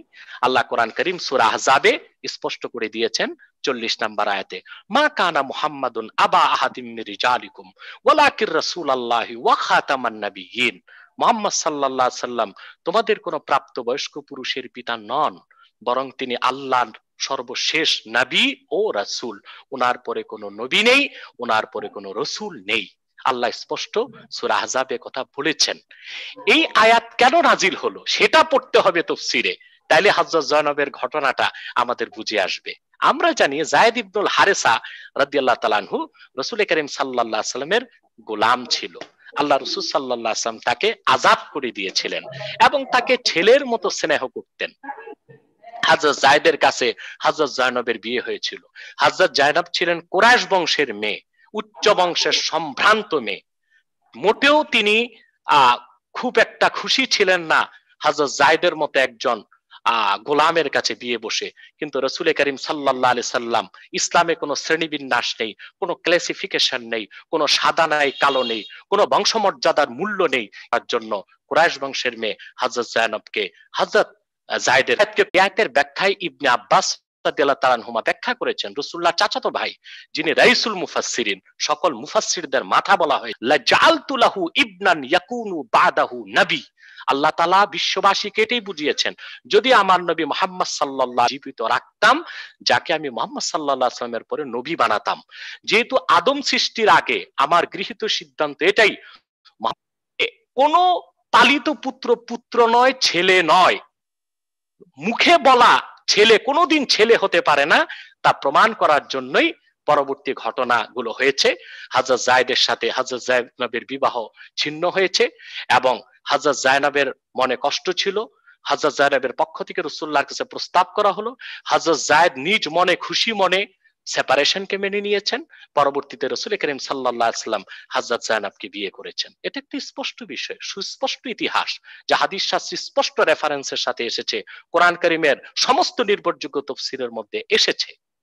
এই ইতিহাসটিকে ইহুদি ও তাদের সাথে কানেক্টিভিটি আছে যারা, তারা বিকৃত করার চেষ্টা করেছে। আল্লাহ তাআলা হযরত জায়নবের বিয়ের মাধ্যমে এটাই প্রমাণ দিয়েছেন যে মুহাম্মদ সাল্লাল্লাহু আলাইহি ওয়াসাল্লামের কোনো ছেলে সন্তান নেই। জায়েদ, যেটাকে মুখ বলা ছেলে সন্তান বলা হতো, সে ছেলে সন্তান নয়। এটা হচ্ছে আল্লাহ তাআলার মাকসাদ। তারপর আমাদের সম্মানিত গণস্বাস্থ্যের পরিচালক ডক্টর জাফর সাহেব বলেছেন মায়েশা রাদিয়াল্লাহু তাআলা আনহার কথা। এখানেও ইতিহাস বিকৃত হয়েছে। মায়েশা রাদিয়াল্লাহু তাআলা আনহা যুদ্ধের নেতৃত্ব দেননি। খোলাফায়ে রাশিদিনের ক্ষেত্রে কি হয়েছে, ইতিহাস কি বলে? আমরা কাদের ইতিহাস পড়ি? মিস্টার হিট্রির ইতিহাস পড়ি। মিস্টার হিট্রি ছিল ইংরেজ, তার ইতিহাস পড়বো কেন? আমরা কার্লাইল এবং বার্নার্ড শোর ইতিহাস পড়বো কেন? আমার কাছে ইতিহাস আছে ইসলামের ইতিহাস, আল বেদায়া ওয়ান নেহায়া, যেটা ইবনে কাসির লিখেছেন। তারিখে দামেস্ক 80 খণ্ডে লেখা ইতিহাস, ইবনে আসাকিরের ইতিহাস, ইবনে খুলদুন সমাজ বিজ্ঞানের জনক যাকে বলা হয়, ওয়াফিয়াতুল আয়ানের লেখক। এই ইতিহাসগুলো পড়তে হবে খোলাফায়ে রাশিদিনের সঠিক ইতিহাস জানার জন্য। খোলাফায়ে রাশিদিনের সময় আবু বকর রাদিয়াল্লাহু তাআলা আনহু, ওনার স্বাভাবিক মৃত্যু হয়েছে। 2 বছর 6 মাস খেলাফতের দায়িত্ব পালন করার পর তিনি জান্নাতবাসী হয়েছেন। হযরত ওমর রাদিয়াল্লাহু তাআলা আনহু, ওনার মৃত্যুর কারণ কি ছিল? সেটা কোনো খেলাফত নিয়ে কোন্দল ছিল না, কোনো ব্যক্তি সংঘাত ছিল না। একজন অগ্নি পূজারীর বিচার করেছিলেন হযরত ওমর রাদিয়াল্লাহু তাআলা আনহু। মুগীরা ইবনে শুবা রাদিয়াল্লাহু তাআলা আনহুর গোলামির বিচার করেছিলেন। বিচারে হেরে যে অগ্নি পূজারী পারস্যবাসী, সে ফজর নামাজ পড়া অবস্থায় হযরত ওমরকে খঞ্জরের আঘাতে শহীদ করেছিল। সেটা খোলাফায়ে রাশিদিনের কোনো দ্বন্দ্ব ছিল না, খেলাফতের কোনো দ্বন্দ্ব ছিল না। হযরত ওমরকে হত্যাকারীকে ধরতে যে মসজিদ নববীতে 7 জন সাহাবী আততায়ীর হাতে নিহত হয়েছিল। পরবর্তীতে ক্ষমতায় খেলাফতের দায়িত্ব নিয়েছেন হযরত ওসমান রাদিয়াল্লাহু তাআলা আনহু। তিনি দায়িত্ব নেওয়ার পর হযরত ওমরের যুগে এক ইহুদি নেতা মুসলমান হয়েছিল, তার নাম হচ্ছে আব্দুল্লাহ বিন সাবা। মূলত সে ছিল মুনাফিক, অর্থাৎ বাহ্যিক মুসলমান হয়েছিল, মূলত সে মুসলিম হয়নি। পরবর্তীতে সিনাই উপত্যকা, মিশরের সিনাই উপত্যকাতে যে আব্দুল্লাহ বিন সাবা একটি ইহুদিদের নিয়ে দল গঠন করেছিল, যাকে ইতিহাসে বলা হয়েছে সাবাই চক্র। এই সাবাই চক্র মদিনা মুনাওয়ারাতে তাদের তৎকালীন বিভিন্ন গোয়েন্দা দালাল, তাদের দোসরদের মাধ্যমে হযরত ওসমান রাদিয়াল্লাহু তাআলা আনহুর বিরুদ্ধে একটি ভুল ধারণা আরবে সৃষ্টি করেছিল, বিশেষ করে আরবের মূল মদিনাতুল মুনাওয়ারাতে। তখন কিছু মুসলমান বিদ্রোহের কারণে হযরত ওসমান রাদিয়াল্লাহু তাআলা আনহুর বিরোধিতা করেছিল। হযরত ওসমান রাদিয়াল্লাহু তাআলা আনহুর বাড়ি 22 দিন ঘেরাও করে রাখা হয়েছিল। কি মুসলমানের কি দাবি ছিল? আব্দুল্লাহ বিন সাবা, ইহুদি সাবাই চক্র এটাই প্রচার করেছিল মুসলমানদের কাছে যে হযরত ওসমান রাদিয়াল্লাহু তাআলা আনহু সঠিকভাবে খেলাফতের দায়িত্ব পালন করছেন না। মুসলমানরা তখন জবাবদিহিতার জন্য হযরত ওসমানের অপসারণ চেয়েছিল, হযরত ওসমানকে অবরুদ্ধ করেছিল। হযরত আলী রাদিয়াল্লাহু তাআলা ওনার 2 সন্তান হাসান হোসেনকে তরবারি দিয়ে হযরত ওসমানের দরজায় দাঁড় করিয়ে দিয়েছিলেন, তোমাদের জীবন থাকতে যেন হযরত ওসমানের কোনো ক্ষতি না হয়। পিছন দিক থেকে বিদ্রোহীরা এসে হযরত ওসমানকে শহীদ করেছিল। হযরত ওসমানের শাহাদাতকে কেন্দ্র করে হযরত আলী এবং দামেস্কের শাসক হযরত মুয়াবিয়ার সংঘাত শুরু হয়েছিল।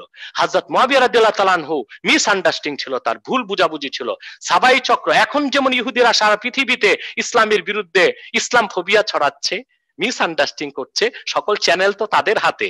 তাদের যে পূর্বপুরুষ ছিল আব্দুল্লাহ বিন সাবা, আব্দুল্লাহ বিন উবাই, তারাও ছিল এরকম কুচক্রী। তারা মিথ্যাটা বারবার বলতো যেন মানুষের মধ্যে বিভ্রান্তি সৃষ্টি হয়।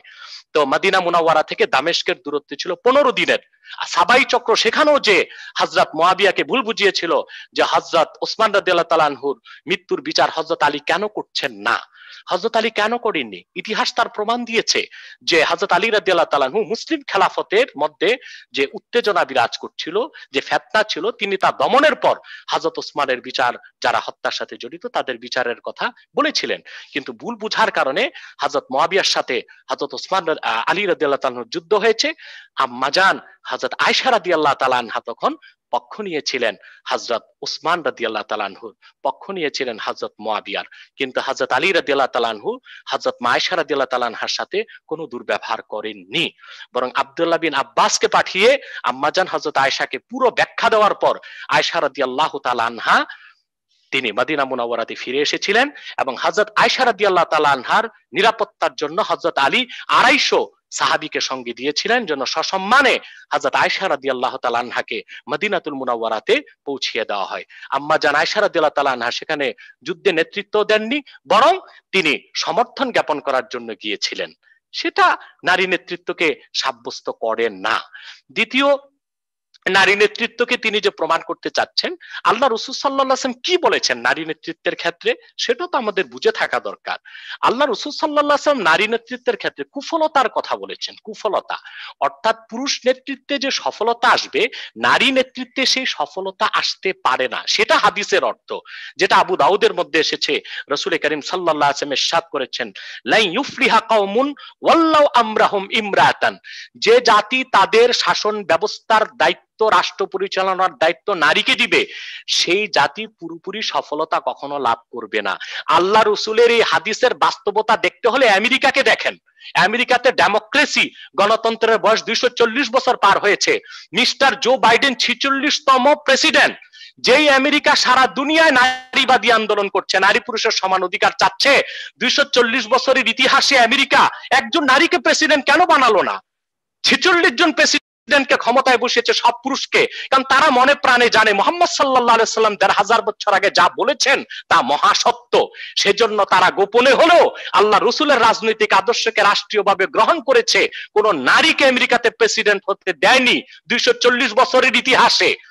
46 জন প্রেসিডেন্ট বসিয়েছে, নারীকে প্রেসিডেন্ট বানায় নাই। আল্লাহ রাসূলের একটি হাদিস মানার কারণে এখনো আমেরিকা সফলভাবে বিশ্বকে নেতৃত্ব দিচ্ছে। এরপর ডক্টর জাফরুল্লাহ সাহেব একটি কথা বলেছেন যে ইসলাম ব্যক্তিগত বিষয়, এটা রাষ্ট্রীয় বিষয় না। না, ইসলাম কোন ধর্ম নয়, এটা বুঝতে হবে। বৌদ্ধ, খ্রিস্টান, হিন্দু, ইহুদি এটা ধর্মের নাম, এটা সংস্কৃতির অংশ, সেটা ব্যক্তিগত জীবনে লালনীয় পালনীয়। ইসলাম হচ্ছে দিন, দিন অর্থ জীবন বিধান, সেটা ব্যক্তি জীবন, সমাজ জীবন, রাষ্ট্র জীবনে পালন করতে হবে। এটা আল্লাহর হুকুম। আল্লাহ সূরা হজ্জে বলেছেন, আল্লাযীনা ইম্মাক্কান্নাহুম ফিল আরদে আকামুস সালাহ ওয়া আতাউয যাকাহ ওয়া আমারু বিল মারুফ ওয়া নাহাউ আনিল মুনকার ওয়ালিল্লাহি আকিবাতুল উমুর। আল্লাহ সুবহানাহু ওয়া তাআলা বলেছেন, যদি আমি মুহাম্মদ সাল্লাল্লাহু আলাইহি ওয়াসাল্লামের ঈমানদার উম্মতকে যদি আমি মুহাম্মদ সাল্লাল্লাহু আলাইহি সাল্লামের ঈমানদার উম্মতকে রাষ্ট্র ক্ষমতার মালিক বানাই, রাষ্ট্রীয়ভাবে তারা নামাজ কায়েম করবে, যাকাত আদায় করবে, সৎ কাজে আদেশ করবে, অসৎ কাজে বাধা দিবে। সাগর, আপনি একটি প্রশ্ন করেছিলেন যে হিন্দু, বৌদ্ধ, ইহুদি, খ্রিস্টান তারাও তো আল্লাহর সৃষ্টি। একটু শর্ট করে যদি সবগুলোর উত্তর দেন হুজুর, তাহলে আমরা অন্যান্য প্রশ্ন দিচ্ছি, আমি সবগুলোর উত্তর দিচ্ছি, লাস্ট কথাটা আমি শুনবো। তবে সবগুলো উত্তর দিচ্ছি, কিন্তু আমাদের সম্মানিত জাফরুল্লাহ মহোদয় সাহেব ধৈর্য ধরবেন কিনা আমি জানি না। উনি মানে অনেকক্ষণ বসে থাকতে পারেন না, তো প্রায় 1.5 ঘন্টা হয়ে গেছে। আপনি যে একটু অন্যান্য চলে যাবেন, জি সব শর্ট করে যদি একটু বলেন আর কি। হ্যাঁ জি জি জি, আমি বুঝতে পেরেছি আপনি চলে যাবেন, তবে উত্তরটা দিচ্ছি খুব সংক্ষেপে। জি হ্যাঁ, আপনাকে শুনতে পাচ্ছি না স্যার। হ্যাঁ জি জি, সংক্ষেপে দিচ্ছি সাগর, সংক্ষেপে দিচ্ছি। আমি কোন প্রশ্নের উত্তর বাদ রাখি না আল্লাহর রহমতে। আমি তো জাফরুল্লাহ স্যার তো আমাকে দাওয়াত করেছেন তার বাড়িতে, আমি তো সময় পাচ্ছি না যেতে। আমি তো চা খেতে যাবো ওনার বাসায়, আর আমি দরবার শরীফে আনবো ওনাকে চা খাওয়ার জন্য, আরো অনেক কিছু খাওয়ার জন্য ইনশাআল্লাহ। আমরা প্রতিটি মানুষের কল্যাণ চাই। রাসূল করিম সাল্লাল্লাহু আলাইহি সাল্লাম বলেছেন, মুসলমান শুধু মুসলমানের জন্য নয়, একমাত্র মুসলমান অসাম্প্রদায়িক, আর সব ধর্মের লোক সাম্প্রদায়িক। মুসলমানকে আল্লাহ বলেছেন, কুনতুম খায়রা উম্মাতিন উখরিজাত লিন-নাস, উম্মতে মুহাম্মাদি তোমরা সর্বশ্রেষ্ঠ জাতি, তোমাদেরকে বের করা হয়েছে গোটা মানব জাতির কল্যাণে। অতএব ইসলামটা শুধু মুসলমানের জন্য না, শুধু ব্যক্তি জীবনের জন্য না, সারা পৃথিবীর জন্য, সারা দুনিয়ার জন্য। তাহলে আপনারা অন্য জাতিদের জন্য দোয়া করেন না কেন, বা অমুসলিমদের জন্য? আপনাদের বলছি সাগর, আমি আরেকটা প্রশ্ন নিব, শর্টকাট বলছি। আমাদের জাফরুল্লাহ স্যার সহ যত বুদ্ধিজীবী বাংলাদেশে আছেন, যারা দেশের কল্যাণ চান, জাতির কল্যাণ চান, তাদেরকে একবার নয় 1000 বার কোরআন হাদিস বুঝাতে আমরা প্রস্তুত আছি। প্রয়োজনে আমরা 10টা, আমাদের মাহফিলগুলো মানুষ নিয়ে যায় 2 বছর আগে ডেট করে, তারপর আমাদেরকে যেতে হয়। ওনাদের মতো বুদ্ধিজীবীদেরকে কোরআন হাদিস বোঝানোর জন্য আমরা 10টি মাহফিল বাদ দিয়ে দিব, কারণ ওনারা বাংলাদেশের মাথা, ওনারা ঠিক, বাংলাদেশ ঠিক। আমি যেটা বলছি যে আমরা অমুসলিমদের জন্য দোয়া করি, কে বলেছে দোয়া করি না? আমরা প্রত্যেক দোয়াতে বলি, আল্লাহ পৃথিবীর সকল মানুষের জন্য ইসলামের দরজাকে উন্মুক্ত করে দাও, পৃথিবীর প্রতিটি মানুষকে হেদায়েত করে। দোয়া তো আমরা করি না, কে বলেছে? এখন প্রশ্ন হলো, আল্লাহ তো সবার রব, সবার স্রষ্টা, কিন্তু অমুসলিমরা জাহান্নামে যাবে কেন? এটা সংক্ষেপে উত্তর দিচ্ছি। আমরা যখন এসএসসি পাস করেছি, এটা 94-95 এর সময়ের কথাই বলছি, তখন আমাদের কম্পালসারি সাবজেক্ট ছিল ম্যাথ, বাংলা সাহিত্য, ইংরেজি, এগুলো ছিল। আরেকটা ছিল অপশনাল সাবজেক্ট। বাংলাদেশে তখন কম্পিউটার মাত্র এসেছে, কম্পিউটার সায়েন্স নামে একটা বই পড়তাম আমরা 250-300 পৃষ্ঠার। এটাতে যারা ফেল করেছে এই সাবজেক্টে, তাদের সবাইকে টেস্টে অ্যালাউ করা হয়েছে এবং তারা এসএসসি পরীক্ষা আমাদের সাথে দিয়েছে। কিন্তু এসএসসি পরীক্ষায় যারা এই কম্পালসারিতে ফেল করেছিল অপশনালে, তাদেরকেও প্রমোশন দিয়ে দেওয়া হয়েছে। কিন্তু আমাদের সাথে যারা ম্যাথে, ইংরেজিতে ফেল করেছিল, তারা ইন্টারমিডিয়েটে ভর্তি হতে পারে নাই, তারা প্রমোশন পায়নি। আসলে প্রত্যেকটা মানুষ আল্লাহর বান্দা, আর পৃথিবীটা পরীক্ষার একটা জায়গা। আল্লাহ 2টো সাবজেক্ট রেখেছেন, ওই 2 সাবজেক্টে পাশ করলে জান্নাত যাওয়া যাবে। সে যেই কোনো লোক হোক, যেই কোনো বংশের হোক, গোত্রের হোক, বর্ণের হোক, 2টো সাবজেক্টে তাকে পাশ করতে হবে। একটি হচ্ছে ঈমান, আর একটি হচ্ছে আমল। আল্লাহ বলেছেন, ইল্লাল্লাযীনা আমানু ওয়া আমিলুস সালিহাত, যারা ঈমান আনয়ন করবে, নেক আমল করবে, আল্লাহ তাদেরকে জান্নাত দিবেন, সে যে কোনো বংশের হোক, গোত্রের হোক। আর যদি এই সাবজেক্টে ফেল হয়ে যায়, তাহলে সে জান্নাতে যেতে পারবে না। আমরা এর ব্যাপারে ক্লিয়ার হয়েছে স্যার। আপনি জি স্যার, আপনি আনমিউট করবেন। জি, আল্লাহ রাসূল সাল্লাল্লাহু আলাইহি ওয়াসাল্লামের হাদিস আছে, জাফরুল্লাহ স্যার একটু আনমিউট করবেন। আল্লাহ রাসূল সাল্লাল্লাহু আলাইহি ওয়াসাল্লাম ইরশাদ করেছেন, কুল্লু মাউলুদিন ইউলাদু আলাল ফিতরা ফাআবাওয়াহু ইউহাউইদানিহি আও ইউনাসসিরানিহি আও ইউমাজ্জিসানিহি। প্রতিটি মানুষ, কি মুসলিম, কি হিন্দু, কি বৌদ্ধ, কি খ্রিস্টান, জন্মনে মুসলিম হিসেবে। আল্লাহ কারো সাথে বেইনসাফ করেন না, তার জন্মটা মুসলিম হিসেবে হয়। তার পিতা মাতা হয় তাকে ইহুদি বানায়, না খ্রিস্টান বানায়, না অগ্নি পূজারী বানায়। কিন্তু পৃথিবীতে আল্লাহ তাআলা গাইডলাইন দিয়েছেন কোরআন। আল্লাহ কোরআনে বলেছেন, ইন্না খালাকনাল ইনসানা মিন নুতফাতিন আমশাজ, আমি বিস্তৃত বীর্য থেকে মানুষকে তৈরি করেছি। তারপর আল্লাহ বলেন, আমি মানুষকে হেদায়েত করেছি, হয় সে হেদায়েতকে গ্রহণ করবে কিংবা গ্রহণ করবে না।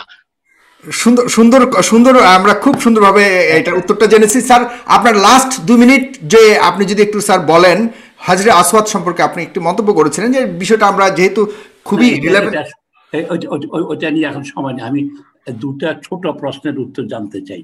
জি আমাদের এখানে সম্প্রতি 2 বিচারক বলেছেন যে মেয়েরা নিকাহ রেজিস্টার হতে পারবে না, কারণ ওনাদের মাসিক হয়। এই ব্যাপারে ধর্মের বিধান কি? ম্যারিজ রেজিস্টার হতে পারবে না আমাদের মহিলারা, এমনকি লেখাপড়া আলেম পাশ করেও না। এই ব্যাপারে আপনার মতামতটা কি? আর দ্বিতীয়তটা আমি যেটা জানতে চাই হলো, রাসূলুল্লাহর স্ত্রীদের কি পুনর্বিবাহ অ্যালাউড আছে কি নাই? আচ্ছা, এই দুটো উত্তর দিচ্ছি। সাগর, আপনি ওপেন করেন। প্রথম, বিচারকরা বাংলাদেশে যে রায় দিয়েছেন মহিলারা ম্যারিজ রেজিস্টার হতে পারবে না, না, ম্যারিজ রেজিস্টার হবার জন্য ঋতু হওয়া না হওয়ার কোনো বিষয় না। মহিলারা যদি অন্য চাকরি বাকরি পেতে পারে, ম্যারিজ রেজিস্ট্রারির চাকরিও পেতে পারবে, এতে তেমন কোনো সমস্যা নেই।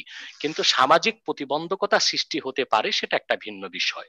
কারণ মহিলারা সব জায়গায় যেতে পারবে না, বিয়ে রাতে হয় দিনে হয়। ম্যারিজ রেজিস্টার হলে তো তাকে রাতও দৌড়িয়ে দৌড়িয়ে যেতে হবে মানুষের বাড়িতে। সে তো দারোগা পুলিশ হইতে পারবে, বিমানিক হতে পারবে, আর ম্যারিজ রেজিস্টার হতে পারবে না, এটা কোনো যুক্তির কথা হলো? না, আমি নিষেধ করছি না, আমি নিষেধ করছি না। একটা হচ্ছে ভূতের অনুমোদন, বর্জন হতে আরেকটা পারবে। হচ্ছে নির্দেশ, আরেকটা হচ্ছে উৎসাহ। কোনো অনুমোদন সব এক সামাজিক জিনিস। না, দ্বিতীয়, আচ্ছা, রাইট, দ্বিতীয় যে প্রশ্ন করেছেন আচ্ছা, আল্লাহ last রসুলের কথা। স্ত্রীদের ব্যাপারে, আল্লাহ রসুলের পুনর্বিবাহ। স্ত্রীদের ব্যাপারে জি। না, কেন হবে না? পুনর্বিবাহ মানে 1500 বছর আগে আল্লাহ রসুল নবী মুহাম্মদ সাল্লাল্লাহু আলাইহি সাল্লামের আল্লাহর কাছে চলে যাওয়ার পরে আম্মাজান যারা স্ত্রী ছিলেন ওনাদেরকে বিয়ে করা আল্লাহ হারাম করে দিয়েছিলেন। কারণ আল্লাহ কোরআনে বলেছেন আন-নাবিয়্যু আল্লাহ বলেছেন আন-নাবিয়্যু আওলা বিল মুমিনিনা মিন আনফুসিহিম ওয়া আজওয়াজুহু উম্মাহাতুল লাহুম। মুহাম্মদ সাল্লাল্লাহু আলাইহি সাল্লাম তোমাদের নিকট তোমাদের জীবনের চেয়ে অধিক প্রিয়, আর ওনার স্ত্রীগণ তোমাদের মা। অতএব সন্তানরা মাকে বিয়ে করতে পারেন, আল্লাহ নিষেধ করে দিয়েছেন, হারাম করে দিয়েছিলেন।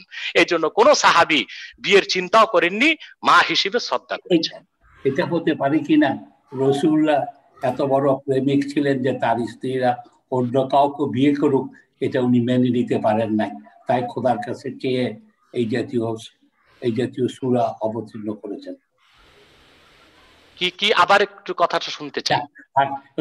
আমি জানতে চাই, আমার কাছে আশ্চর্য মনে হয় ওরা প্রত্যেকটা বৈজ্ঞানিক ভাবে সূরাগুলি আছে, কিন্তু এই রাসূলুল্লাহর স্ত্রীকে যে পুনর্বিবাহ হতে পারবে না, তারা হঠাৎ আম্মাজান হয়ে যাবেন ওনার স্ত্রী, এটা কেমন কথা?